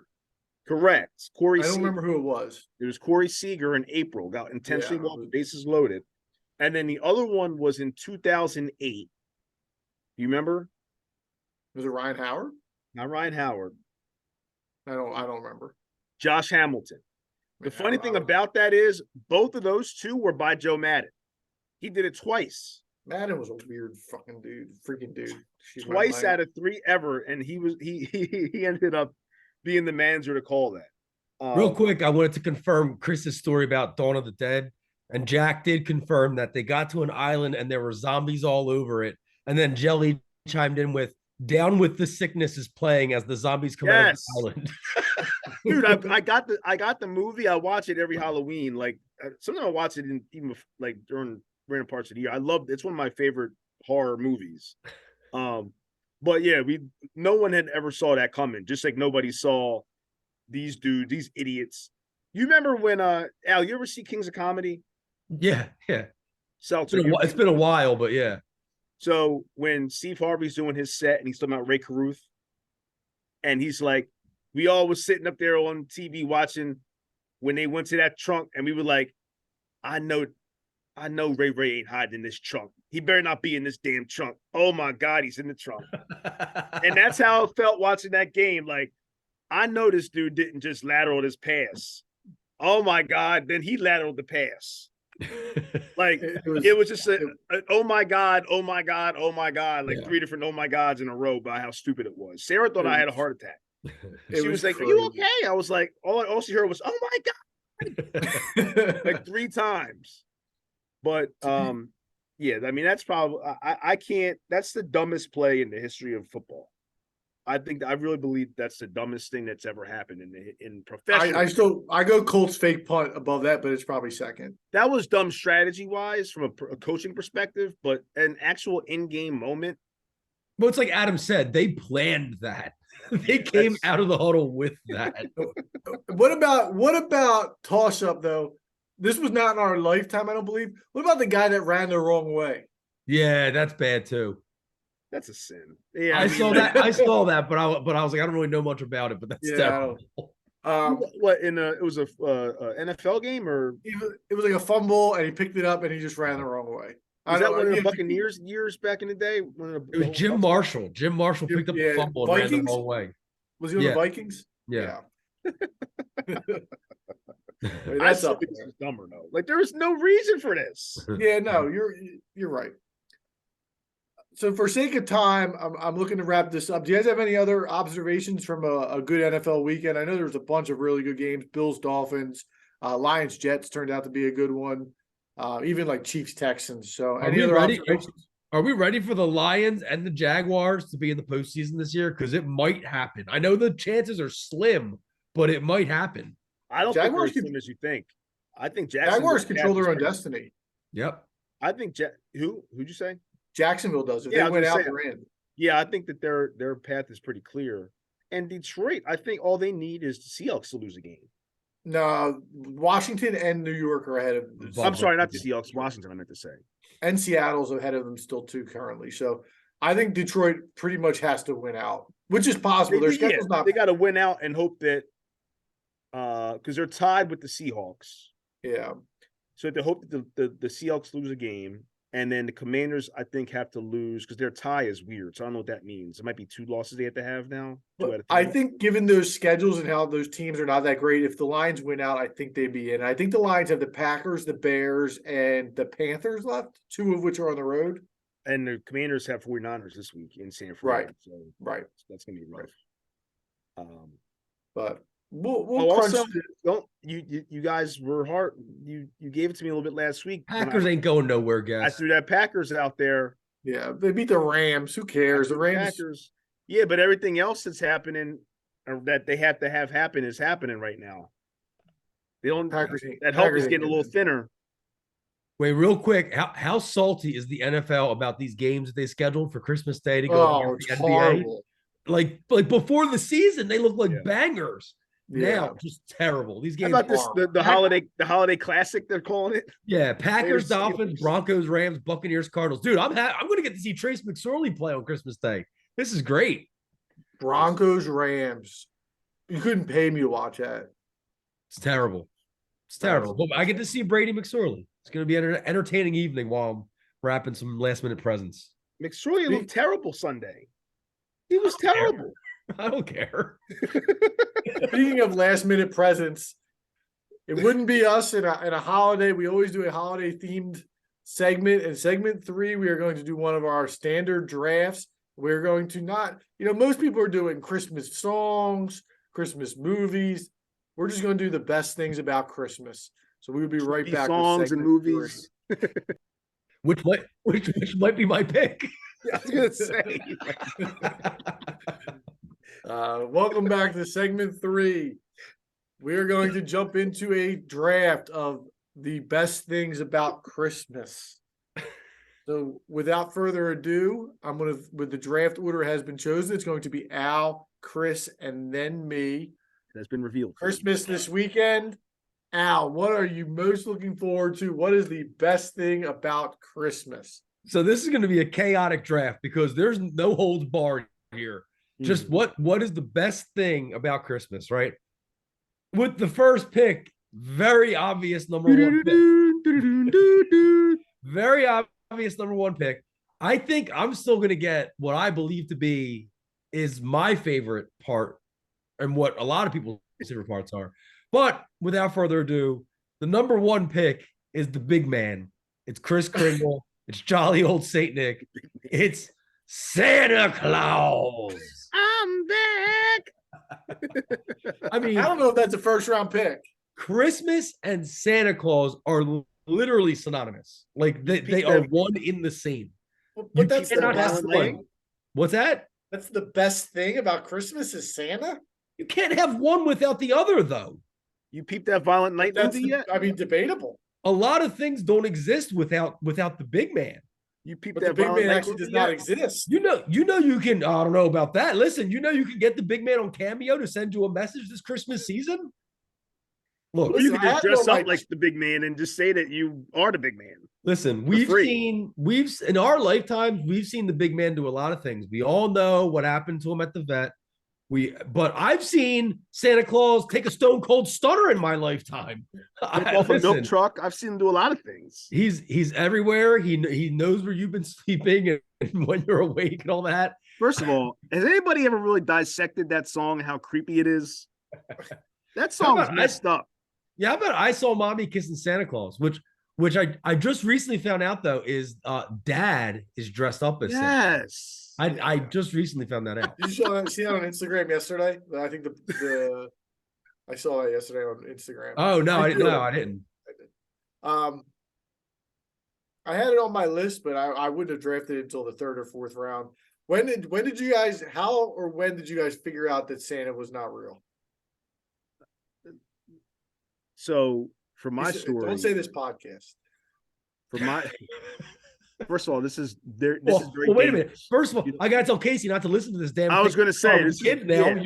Jesus, this is very dangerous. We don't know who listens to this. Yeah, but I would say from my experience, I remember the exact Christmas. It was 1991, and I went to bed, and I did the whole cookies and milk thing with my mom, and I woke up in the middle of the night, which was really probably like 10:45, and my mom and my sister were wrapping, and my grandmom, I think, were wrapping my gifts, and one of them was World Championship Wrestling for Nintendo.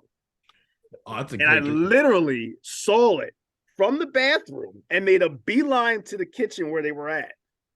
And I ran and I took the game and I was jumping up and down with the game. Right? Fat little Chris back in 91, jumping up and down with this wrestling game. And I realized in that moment, my mom was like, boy, get out of here. Go back to sleep. But I remember in that moment, as happy as I was like, hold up. Santa ain't here, but here's all my gifts getting wrapped. Something don't make sense. And I realized, like, there is no Santa Claus. My mom, and also, like, in a lot of the black neighborhoods and black communities, and even white ones too, I'll be fair, because I've heard stories about white folks do the same thing. You get a gift that's dope enough, mom and dad getting credit for that gift.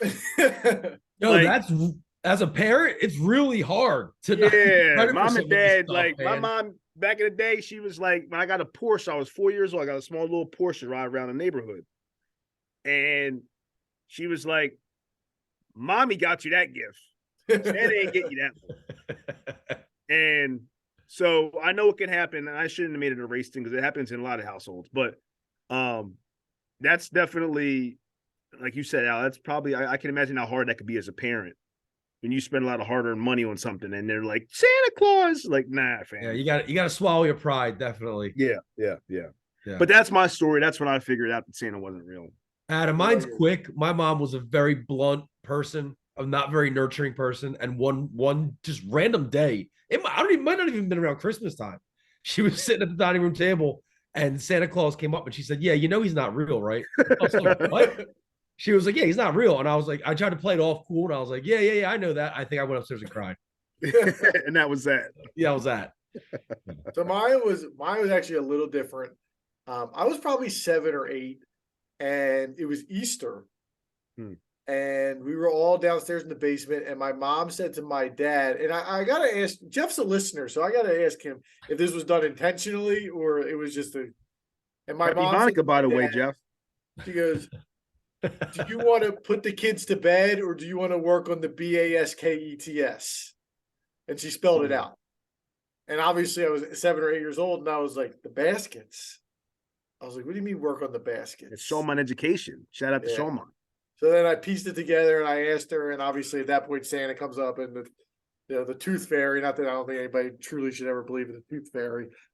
But that was my story. So if you really think about it now as an adult, like what we tell kids, like the fact that this fat white dude just comes into everybody's house, it's wild, food, and then drops off gifts and bounces, and does it around the world in the same night. Chris, my big thing is these days he's everywhere. The number of parades we go to, the times he comes down the street, the times he's at this place, that place, we see him like a dozen times in December. It's like, dude, how can he be in Springfield, Pennsylvania a dozen times in December? And then do kids think that the Santa at the mall is the real Santa? No. So as parents, you tell your kids, like, a lot of these aren't Santa, they're Santa's helpers. Gotcha. And that's how you get around it, because some of them, they look terrible. They have the obvious fake beard, the fake shoes, like they look terrible. Right. One thing that's cool they do in Collegeville around our street is they have Santa on the fire trucks. Somewhere the Saturday before Christmas, he rides around the neighborhood and like comes out to the houses, and they do the honking of the horn. All the kids come out and they're all like, Santa's here. Meanwhile, he's still got a week to go, and he's still got work to do. No doubt. Listen, let's be clear though. I know Guess is picking next. Santa wasn't coming back to me in the second round though. I had He absolutely was. Yeah, definitely was. He absolutely was. So this is a tale of three lives here. The parent Like life you said, versus the non-parent life. like you said, it's a Wild West this draft. All kind of things are happening. Chris, I think you might take mine then. Go ahead, So Chris. I think that as I was thinking of stuff, it got to the point where I was like, Seltzer, you had said about maybe having the idea of doing a bad thing or a couple bad things, and I dismissed it. But all yours are going to be bad. But I kind of think that might have been even more fun because it's kind of corny and cheesy to do the five. Like I found myself thinking about a lot of like cheesy kind of stuff. I'll tell you what, I was putting my list together today and I was legitimately thinking about texting you guys and being like, are you sure you don't want to do one round of shitty things? Yeah, because like it's kind of cheesy. I'm not even the biggest Christmas fan to begin with, but without being said, first and foremost is the birth of my Lord and Savior Jesus Christ. And that's number one. But that's your pick? Me, huh? That's your pick? No, that transcends picks. That's not even not even on the board. That's already up. But for me, I was going to say the anticipation of all the days off work that you're about to get. I love that's one thing about the holiday season I love is like that this week now, especially the build up, and especially Al, as a teacher and like from what I've been going through just recently, just now myself with that, like how hyped the building is, getting ready for Christmas and getting ready for those days off, not just with the students, but with the teachers. And even in the workforce, because I've had that as well in corporate America, like that time when you know that you're about to have off at least a long weekend and then put in those extra vacation days saved up all year for to put on the last week of the year. That's a hype time for me. Like that week, the last week of the year, around the Christmas holiday is like my favorite part about the whole holiday season. Just knowing you're going to have time to spend with your family and your friends and being able to not be on the daily grind. 100% a first round pick. Probably number 1 or 2 overall. I mean, when you leave college and get into the workforce, the thing that you miss the most is when is summer vacation coming? When is spring break coming? And this is the closest thing we have to that is this, especially the week between Christmas and New Year's. You guys are teachers. You guys get even a longer break. But that week in there, that time off, can't beat it. And I used to every year, bank holiday time or vacation time for the last week of the year. And in corporate America, you got to put in for those days early. And I had to put in for those days sometime even a year in advance. So when it came down to it, of course you hype for it because it is a year in the making, Yeah, So I'm keeping my mouth shut because I might have a pick later on that kind of coincides with this. So okay. All right. I'm going to withhold. All right. So I'm going to get my number 1 overall. I think time off of work was my number 2. Okay. But for me, there's 2 different stages to what I'm going to pick. And Chris, you and I are actually in an in-between phase here of what I'm talking about. But the feeling of waking up Christmas morning is going to be my pick. And you can take it from 2 perspectives. First of all, as a child, there's nothing like it. When you're 8 or 9 years old and you wake up on Christmas morning, best day of the year. The best day of the year. Yep. No question.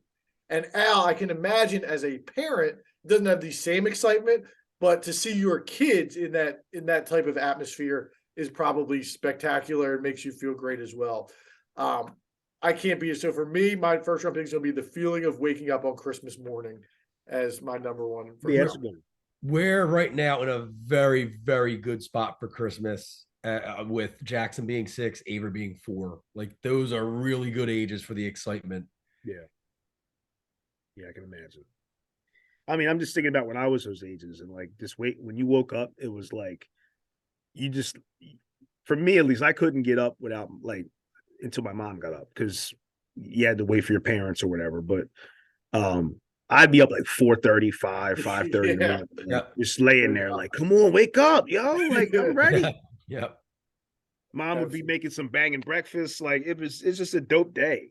Yeah. And the ironic thing is depending on the gifts, a lot of times it's probably most parents, it's probably the night they stay up the latest all year, the night before, and then they have to wake up the earliest the next day. True. Yep.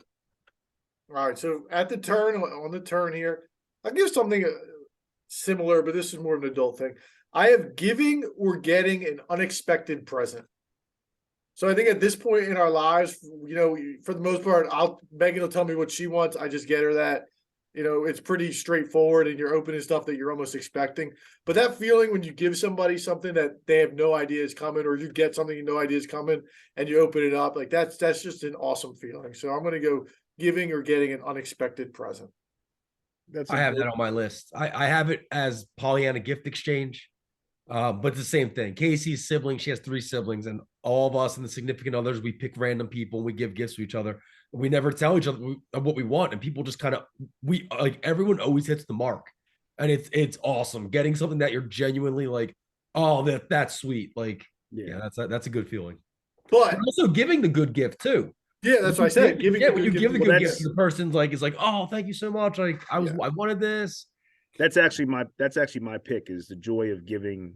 Remember when you were a kid and they were like, it's better to give than to receive, and you're like, BS. Like, no, it ain't. Like, getting that PS3 game is or whatever the system was, or whatever gift it was awesome. Like, but the older you get, you truly do feel even better when you are able to give somebody a gift that either they really need or that they really want, especially if it is a surprise.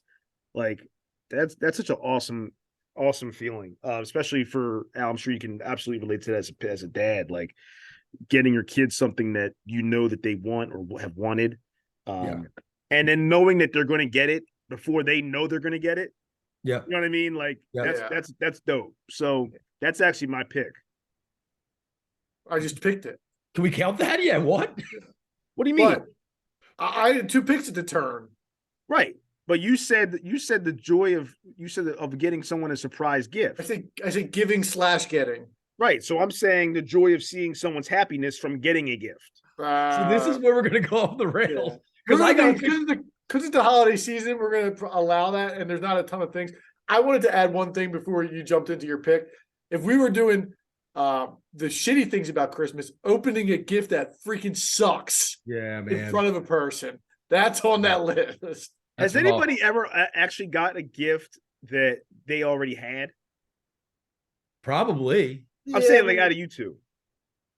That got me a gift that I already had? Probably. I don't remember. Probably. Happened to you? I don't remember really off the top of my head, but I've gotten gifts before. Yeah, that's such a nightmare though, as a gift giver, when you give something and then they're like, oh, I already have this. And you're like, oh. When Casey was first trying to figure out what I would want for, she would try to get me clothes, and I'm not a big like get me clothes guys. I'll get my clothes. Yes. There was a couple of bombs. Megan's parents, her dad would get me cologne every year, and I would never, I don't wear cologne, and I'm just like, every single year I have to open it, and it's rough. He probably thought it was so useful too, because guys that wear cologne wear it. Like, they'll go. I was going to say I wouldn't mind that gift. Guess what? I got some cologne. When you come over next week, I'll give you all the cologne I got, man. And I had to drop the hint to Megan this year. I was like, tell your parents not to buy this. Like, I'm tired of getting. You still got it. It was coming again. How about this? A few Christmases ago, I got my dad a bunch of gifts, and the next Christmas, I went over his house, and they were still on his couch in the boxes, untouched. Jeez. Yeah. All right, now let's go to you for 2. All right, we got to run the tape back, because Chris, what was your first pick verbatim? The anticipation of the days off of work that are coming up. Okay, so my pick is the actual days off. Oh, this is getting ugly. But wait, that's not the same thing. No, it's not. Just like the same for what I said from what Seltzer said. Yeah, so that, to me, this is my favorite thing, is winter break, because winter break is the greatest, and for the most part, I'm sure all the listeners of our pod, we've all had it when we were kids. Winter break is the best, man. 10, 11, 12, 13 days off. You get your Christmas gifts. You're going over your friend's house. What'd you get? What'd you get? They're going over your house. What'd you get? What'd you get? And everyone's experienced that. And whether or not, like Chris said, some people in the workforce now, they don't get the long break. I've personally lived my life where I've gotten a break all but 4 years of my life. It's been Yes. fantastic. Yeah. I would say, like when you're a kid and that Monday comes up and you're still off and you're like, I ain't gotta go to school. Yeah, Like, dude. whatever. Winter break is Playing with your unmatched. toys. Goes It's right into New unmatched. Year's. Yep. All right. Sarah said what you just said out. Sarah has never not had off the full Christmas and she's also never worked in the summer in her life. Yeah. So like she's done summer school, but as far as like a full-time like corporate job or whatever kind of job in the summertime, like she has never had that in her life. Yeah. I worked Just like insane. 2 years maybe where I worked summers and winters, and it's for the birds, man. Dude, I can't wait, bro. I can't wait. That last day of school, now I get it. Why I told my mentor teacher, I was like, now I know why all the teachers always get lit the last day of school. Like I get it. Yep. Yep. All right. Am I up? No, I'm up for another one. Oh, okay. Things are going to get a little off the rails here because I just got a bunch of like throwaway stuff now. So there's still some good stuff on the board. Yeah, this is an awesome segment. All right. I'm gonna say I think this is again one that I'm gonna say that you guys probably don't even have your list. Christmas lights. And Christmas what? Lights. Christmas lights. And here's why. There's some houses in nearby neighborhoods to me. We have like the people that go all the hell out. Like their houses are covered. There's all this stuff in the yards. Santa comes like a couple of days. There's one that it's a whole light show that's linked up to music that you could play in your car while you watch the light show. There's like one with like they play a movie. Like I'm not talking about just your basic string up lights on a couple bushes and houses. Like I'm talking about the real deal, like huge display theater style lights. Now you're showing the Delco in you. It's number three on my board. Like, that's a little. I think like when it's done the right way, it's nice, and I agree. But some people it's gaudy. Yeah, but sometimes it's gaudy. We went to this thing called Tinseltown. We went to that this past weekend. Down up by me. The Oaks one? Yeah, fantastic. We went to it during COVID when it was at Wells Fargo too. It's great. Gotcha. Yeah. It's fantastic. Like what a show. Tremendous. Yeah. I'm saying I'm not talking about that though. I'm talking about people at their actual homes when they do it. It's over the top. Yeah. No, I know. No, but when Chris, when you go down a block and everyone on the block has something up, man, that's cool. How do you feel about the blow ups? I like them. In the right spot. Blow ups. Yeah, I've come around on them. Now. No, but wait a minute, real quick, Chris. You said the Delco thing. It's also a poor thing because, like, going around to the nice neighborhoods. Yeah. Like, that saved you some money though. Just drive through Radnor and then go home.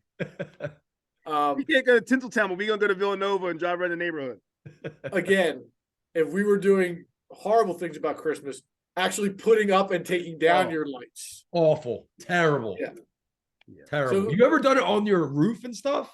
No, we don't do it. We have solar lights on a bush and that's it. We don't. 1 year. I'll never do it again. Yeah, we were a fake tree family. Like we don't. That's we ain't at all. Trees. I was like that for a long time. Trees belong outside. Yeah. I was in it for a long time. Yeah. I'll tell you even more. I'll give you one even better than that. I just got archery actually today, which doing that by yourself is a pain in the ass. But Sarah was at school, so that'd be another choice. But how much was it? I heard trees are outrageously priced this year. The place I went down the street was $10 a foot. So if you got a 6-foot tree, it was $60. Yeah, it's like $60. So because of COVID and also because of the fact that I was kind of in a mood one time and I was like, listen, if we're not going to be here for Christmas anyway, why do we got to get a tree? If we're going to go to Connecticut every Christmas, why do we got to have a tree? We're not going to be here on Christmas anyway. So we had like 3 or 4 years where we didn't even have a tree. I was on that Scrooge tip. Yeah, that's super Scrooge, dude. I was like, we're not going to be here anyway, so why are we going to have it? But this year I caved in and I things are doing better, so I got a tree. Going better. All right, Chris, you're up. All right, so I'm gonna keep this one simple. Christmas Day NBA. I have that on there too. I thought you guys would have that. Yeah, the NBA Christmas. The NBA does it right on Christmas. It's also now synonymous with the unofficial start of the season. I know it's been a year or a month and a half or 2 months in once we get to Christmas, but we all know it's kind of like this. It's kind of similar to college sports when you have the non-conference schedules, and then the season really kicks off when you have the conference schedule, the conference play. That's kind of look at Christmas as the start of the NBA. Like everything before that is kind of like non-conference. Like it counts, but at the same time, it's still too early to really count. Once Christmas comes, that's like the unofficial start. And I love when we play on Christmas. Then we played the last four last 5 years. Yeah, we didn't play last year, but Been a yeah, we while. played a lot before that. And we pretty much, I think we've won every game, haven't we? No, we lost Boston one year. I think we lost. Well, we beat the Didn't we play Bucks. the- We beat the Knicks. Did we play the Bucks like 2 years ago, 3 Yeah, years we beat ago? the doors off the Yeah, Bucks. we That killed was- them. FanDuel had that they had that promotion where they were giving away, it was like $5 or something for every three we made, and we made And what, we, like like- 6 threes or we something in that game. Yeah, That was Mike Scott insane. was dropping Tobias threes. was killing Yep. that game. Yeah, I remember that. But I remember that was 2020, I think. it was right before. I think It was right before COVID. Before Yeah. COVID. Yeah. I Okay, believe so it so. was Yeah. so it was 19 then. So No, I think it was 20 No, it because it was going Christmas. into COVID. Yeah. So Christmas of 19. 2019. Oh, Chris, yeah. So do you remember this? Do you remember the Christmas game in I think 2000 when we played the Kings? Do you remember that? That was like the first time in our lifetime I think we played on Christmas, and it was Iverson, And Jason Williams. Jason Williams, Chris Brad Webber. Miller. Huh? Brad Miller. Was he on that? He might have been on the. Was he on this King? That might have been Divac still. I think it might have Was been. Yeah, I think Brad Miller was on like the Hornets. Yeah, or because something. Divac was one of those. Corliss Williamson. Corliss Lawrence Williams. Funderburk. Dude, That's what That Kings team was- Thunderbergs. that Kings team was nice back Yeah. then. But that was Bobby I remember that Jackson. Nobody said Bobby Jackson. Yeah. Bobby Jackson. Yep, 6 man. Doug Christie, Mike Bibby. Yeah. Yeah, that Oh, was Bibby, a fun team. Bibby was later because Williams was. Bibby Yeah, came I think- after Williams. That was a fun team though. The Kings back in the day. It was a shame Yeah, that they were didn't awesome. win, but yeah, that was like I remember how I felt. That was our first game we played Christmas, and how awesome it was to like have that on Christmas Day. And then we've kind of gotten spoiled the last few years to have it mostly every year, but it's still always fun. I mean, it's always a great time. I look forward to it. I was trying to get that as my Christmas gift this year to go to the Garden to the game, but I don't know if that actually happened or not. We'll see in the next couple of days. Highly doubt it. You guys won't have this on your list, so I'm just gonna say, as a sneaker guy, the Christmas Day game sneakers too. Big fan. Yeah, I like how they get creative with their And they have brand new releases for Yeah. for those games too. And it's just the biggest stars are on showcase, and it's Yeah. I mean it's Yeah. generally just awesome. Although I think there's one game this year where there's a bunch of players out, but I don't remember exactly who that is. And Maybe it was Steph and Yeah. Warriors and Grizzlies. Warriors and maybe Grizzlies. it's not a bunch of guys, but My mother-in-law every time is like, they're playing on Christmas. Like, what about their families? I'm like, are you kidding? You know how much money this is? The family can wait. all right. So I have one that I'm picking for sure. I think it's slept. Probably it should have been a second round pick, but I got to go Christmas cookies. yeah. I just got some today. Yeah, I mean, listen, they say they're the holiday pounds. You put them on, but dude, whether it's the sugar cookies or the pizzelles or even just chocolate chip, all the women are making the cookies. They're all fantastic. Now, And what's your you can eat so go-to many. for the Christmas cookie? So Megan makes the sand tarts, which are like the skinny ones. They're kind of like sugar cookies, but they're like skinnier versions. Okay. They're very, very good. I mean, I'm old school. I like the chocolate chip just to go with it, but Megan does do a really good job with the sand tarts. You probably had them just under a different name. Might have to Her bring family them. name stuff weird shit. Might have to bring them next week. Yeah, you ever have the ricotta cookie? Yeah, Oh, that's the Yeah, goat really cookie good. right there, man. really good. So Sarah has a friend that 1 year, it was last year, 2 years ago, brought over. She calls it Christmas crack. Oh And yeah, it's- Casey makes it. We got a bunch of it. Yo, I've never heard of that. Oh my god! It's just Yeah. basically all like pretzels and all kind of stuff coated in like chocolate and white chocolate and all kind of just awesome sweetness in a bag. You don't even eat it. You just throw it at each other. You just throw. It's So awesome. for my fourth, I'm going to stick on the food, And somebody mentioned, I think Al mentioned it earlier, and it's going to tie into my first round pick, but Christmas morning breakfast. Oh, I yeah. said it earlier. Yeah. You go downstairs, whether it's the cinnamon rolls, the Cinnabons, the bacon, there's just the smell of happiness. And when you're eating that breakfast and opening your gifts, whether it's the same time or before or after, that breakfast is as good as anyone you're going to get all year. So I'm going Christmas morning breakfast. Yeah, that's a That's good my one.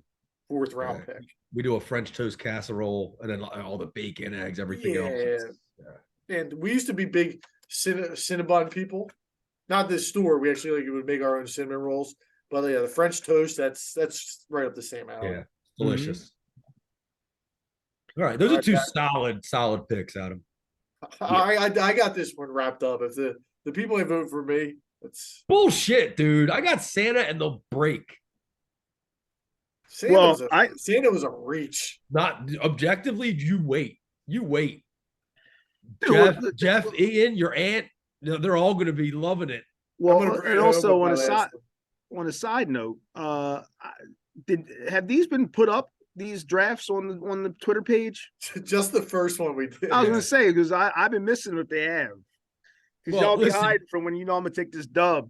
Listen, Chris, we only have 64 followers, so there's a lot of people missing them. We probably know all of them. There's a lot of people missing them. But listen, if you're listening to the podcast, don't hesitate to tweet at us with your opinions. And tell a friend to tell a friend, like Tobias said. Yeah, tell a friend to tell a friend. Is it all right? So is it my pick? Yep. All right. So I'm a big music guy, as you know. And my favorite Christmas song is, and one of the songs that gets me to hype the most is Christmas in Sarajevo, Trans-Siberian Orchestra. And I feel weird listening to it in like April, even though it gets me hyped up, and I probably have snuck it in my set at the gym a couple times here and there, but nonetheless, no one knows but me. But feel a little weird doing it. But being able to hear the Trans-Siberian Orchestra and that song and just all their like dope songs and performances they always have is big for me. I love Trans-Siberian Orchestra. They're only around like once a year during this time of season. And I just found out the other day that there's a union of Trans-Siberian Orchestra players. It's not just the ones that, because I was like, how come they're in Philly every Christmas? Are they like a Philly group? And then I found out that there's like hundreds of people who are in the Trans-Siberian Orchestra, and they all travel to different cities throughout the Christmas season. So I was like, do they have a contract with Wells Fargo Center for Christmas or something like that? I didn't know. Are you taking Christmas music, or are you taking the Trans-Siberian Orchestra? I'm taking specifically Trans-Siberian Orchestra. Okay. Specifically. You should probably be happy that we're not putting this on Twitter. I don't care. This is my list. No doubt. I hear you. This one out there now, boy. Woo. Told you it was going to get wild. Woo. All right. I expand out there. I got no comment for that. I mean, you ever heard Christmas in Sarajevo? I probably have, but I don't know it off the top of by the title. I think everyone's heard it. Yeah. That's what I thought it was. Yeah. All right. So is that your number one Christmas song, guest? It is. Wow. It is. I was actually meant this earlier. It is. Number 2 is Charlie Brown's Christmas Time is Here. Christmas time is here. Like that, and getting done. Except for Trans-Siberian Orchestra. Al for 2. All right. I have 3 left on my list. So I got to narrow this down. I know one that I'm taking, and this is a personal, holds a dear place in my heart. So my 4th round pick is going to be Christmas Time at McGillen's Old Ale House in the city. If you've never been to McGillen's, it opened in 1860. It's the oldest bar in the city. It's right near City Hall. It's like on a little alley between like Chestnut and Sansom. And for Christmas, they go all out. They decorate the place wall to wall, sealing the floor. Chris, as you mentioned the word earlier, gaudy as hell. But like it's their thing. Like they're trying to be gaudy. Yeah. And this bar's whole vibe is they have an upstairs and a downstairs. And they have a touch tunes on the first floor and a touch tunes on the second floor. And they just rely on the clientele to just play bangers that everyone will sing along to. And so Christmas time, especially, every like hour, Mariah Carey is on, everybody's singing it. But like it's not just Christmas music the whole time. Like it's just, an orchestra. it's no, because you can't sing to that guest, but it's just all the sing-along songs that you could think of from the 90s and the 00s, like when we were growing up, all the best songs you could think of. And it's just I've been there, I went there like in my 20s a lot. Around Christmas time every year, my friend group, we would all make it a point to get there Saturday early because you had to get there early in the holiday season to lock down, like they have bench style tables. So you get there early so that you can be there all night long when things start to go off. So that's definitely, it's a personal pick, but that would be my one. And I don't know if you guys have a spot that you go to like in the holiday season that, you know what I mean? It's your spot. I hear you. I used to go. My mom used to take me back in when I was a kid, and I went actually when Sarah and I first started dating to Wanamaker's, to the light show in Wanamaker's downtown. That's like a well-known Philadelphia Christmas thing event, and like the light show that they have on the wall in Wanamaker's, it's like a huge, like 100-foot wall, and they do the light show and the whole thing, and kids all line up and sit down, and it's like every 15 minutes or whatever it is. So we did that when I was growing up and stuff like that a lot. Or like Penn's Landing, the vibe down there, the ice skating rink and all that kind of stuff. Not that my black ass ice skated, but just being in the vibe at least. Yeah, there's a thing, guest. We're talking about the Christmas lights. Philly has a thing, Miracle on 13th Street, where a whole block does every house is just covered in lights. And Yeah. every year I want to go, but it's just like it's just far enough. Like it's just hard enough to get to, especially when it's night out. Like the kids, the bedtime is 8 o'clock. Like if we Yeah. go, like it's a late night. Yeah. Hopefully soon we can get down there. It's crazy how far the city feels now. You're in the suburbs and you're older. So far. Yeah. Such a pain And in it's the just a butt. pain. Get Not easy to get to. Giant pain. Yeah. All right, Al, let's start off round 5. All right, my last pick is a Christmas classic. Maybe not for everybody, but the people that know it. And it's the blue tin of Royal Dance cookies. Oh, I thought you were gonna say the popcorn. No, dude. The The blue tin of Royal Like Dance with the cookies. pretzel cookies. Yeah, dude. And Yeah, they come in the wrappers, and there's like 5 to a wrapper, and then when you're done it, you lift it up and there's more underneath it. There's the pretzel shape, there's the rectangle shape, there's the swirl shape. Dude, those things. And I'll tell you what, if you got a morning cup of coffee, you do a little dunk. Oh, it makes your really, day. really good pick. Oh, it makes your day. I used to It love. does the tie into popcorn. Christmas cookies a little bit. I know. Listen. But if we're gonna allow the anticipation of No, work let and it the go. Yeah, actual it's all work, right. I'll We're retract if you want, but I those to me are their own entity. that's fine. Have you had the popcorn ones when it's like the cheese and then the caramel? Oh yeah, That's the good as well. 3-way divide. Yeah. So Yeah. I remember one Christmas I literally played. I got Madden. I was probably like freshman in high school or whatever around that time. I got Madden, and I played that. I played a season, and I ate a whole tin in my room in like a day and a half. I would rather go all caramel. Oh, No, caramel I was like I like the mix. yeah, Yeah. caramel was my number one because I got a sweet tooth. But then I would go the cheese popcorn Yeah. after The that. problem with the cheese is you get all over your fingers. Your It fingers. does get go That's why that tin was dangerous because like you'd start to get a little bit like, oh, I'm a little tired of the caramel. Let me move to the cheese. Right. Oh, I'm a little tired of the cheese. Let me move to the butter. Like, yeah. The variety, it got you. Yep. Yep. Next thing you know, you've had like 5 servings in Yep. Yeah, 10 it minutes. goes down fast. Yep. Go ahead, Chris. You're up. So the last thing is, I mentioned how the Charlie Brown Christmas song was my number 2 Christmas song, a favorite Christmas song. With that being said, the Linus speech in Charlie Brown Christmas, every year I listen to it because it's so, for me, it's always impactful. And I always say, as far as when it comes to like an OG moment, like a boss status moment, very few can top Linus's boss status moment in that scene when he's like, y'all want to know what Christmas really means? Hold up. Put the lights on the stage. And does his whole thing, his whole speech, does it with his blanket, finishes it off, put his thumb in his mouth and said, that's what Christmas is all about. and his bounces. I love that speech.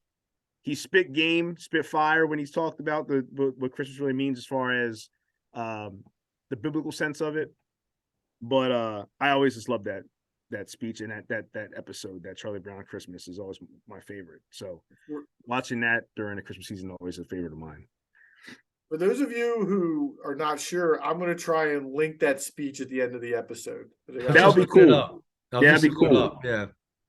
Yeah, because it's dope. And you gotta like not just the audio, but like even if you could go on YouTube it and just watch how it plays out. And Charlie Brown is just all frustrated, like, what is Christmas really about? And Linus is all chill, like, oh, I got you. Hold up. Get the lights on. And then goes off and tells his thing. So I'm the last pick in the draft. I'll say this. I cannot believe that Christmas music or Christmas movies did not get drafted. Well, Trans-Siberian Orchestra was mentioned. But you, like Christmas music as a whole. But that's it. I'm not picking them because I'm not huge fans of either, to be honest with you. This one's a little bit. This is more of like something I'm thankful for, but I'm going to put my favorite thing about Christmas is the fact that we have online shopping these days. Yeah, I thought about that. Amazon, I thought about. Yeah. Guys, I remember when I was in college and me and Joe, we would go to the mall and try and do our Christmas shopping. And all we would end up doing is driving to the King of Prussia Mall, fighting for a parking spot that was miles from the mall. And we would just walk around aimlessly for like an hour and a half, hit up the food court, and then bounce. Shopping in person is so difficult. Having the ability to go and just click on a computer and say ship to me and have it the next day or the day after that or whatever it is, it's relieved so much stress in everybody's life. Well, here's the thing, though. You went and didn't have a game plan.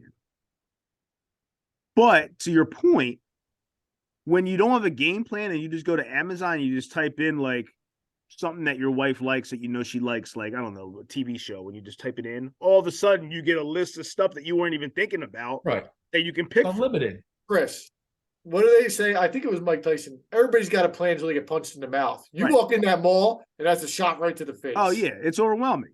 Yeah. All of a sudden you forget where you're at, where everything is. Yeah. You forgot your list. You forget. Right. You miss a gift and you got to drive all the way back. Mm-hmm. Online shopping has just become. It's saved me. It's saved me. Yeah, no, it is dope. I did all mine in like 35 minutes. Like, yeah, no question. All right, so let's go through our list. We'll go in the order that we drafted. So Al, you can go first. All right, order I drafted. I got Santa Claus. I have the actual winter break. I have Christmas lights. I have McGillen's Old Ale House, and I have Royal Dansk cookies, the blue tin. All right. Anticipation of days off of work and or school. Joy of seeing someone's happiness from the gift that you give them. Christmas Day NBA. The ever popular Trans-Siberian Orchestra. And Linus's speech / Charlie Brown Christmas. So if I had to link something at the end of the episode, would you rather have Linus's speech or the Trans-Siberian Orchestra? I'd rather you put the Trans-Siberian Orchestra in the beginning of the episode, actually, or the beginning of the segment. I'd rather you link the line at the end of the segment.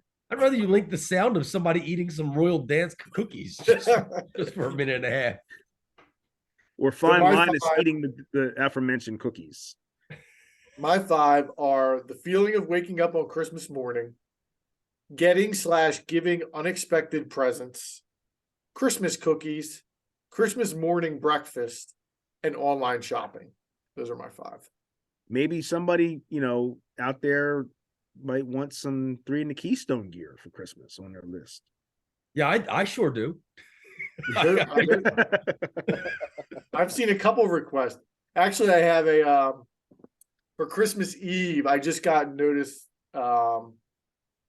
that we're doing like a Chinese, what is it called? Chinese the white elephant? I guess a white elephant, right? It's where you can steal each other's gifts. Yeah. Yeah. So we're bringing a 3K hoodie for somebody. All right. I could probably guess who that is. Huh? I could probably guess who you're. Well, no, it's somebody can steal it. Like they open it Yeah. up, they don't know what they're getting. It's just like all the Right. presents. I are in could the still middle. know who's going to probably end up getting it. We'll find Is it, out. is it your family, Adam? Christmas Eve is my family. Christmas Day we'll do it with Megan's family, All right. and we will. We're Um, gonna see each other next week, huh? yeah. Wait, one quick omission because this was an omission from the Halloween podcast too. The sixth thing I had on my list was the Christmas tree Reese's cup, and it's an The white omission. chocolate one? No, just the because it's bigger and has the more peanut butter to chocolate ratio, Oh, just like the pumpkin does, and just like the Easter egg does, because that's the best Reese's cup of all those. I don't The know if one I've ever that's had that. special. I don't know You if I've never ever had had it? it. Oof. I don't know if I've ever had it. Well, there's gonna be a lot of treats at the Riot House next week when you guys come over. maybe I'm we do a live excited. episode. The crazy thing Yeah. is, the people don't know. The people see our chemistry or hear our chemistry. They don't know that we haven't seen Al in person in like 5 years. Let's see, well, you let them behind the curtain just now. Yeah, hey, it is what it is. But for all our listeners out there, we want to wish you all a Merry Christmas. We appreciate you listening with us. We hope Santa treats you well. Anything else you guys want to say out there before we close up shop? Follow us on Twitter at 3K Podcast, the number 3K Podcast. And if you made it to the end of this one, man, God bless you. Merry Christmas. It's gonna be a long one, but it was a good one. It was a good one. Yeah, it was. We will catch you all next week. Let's drop that beat.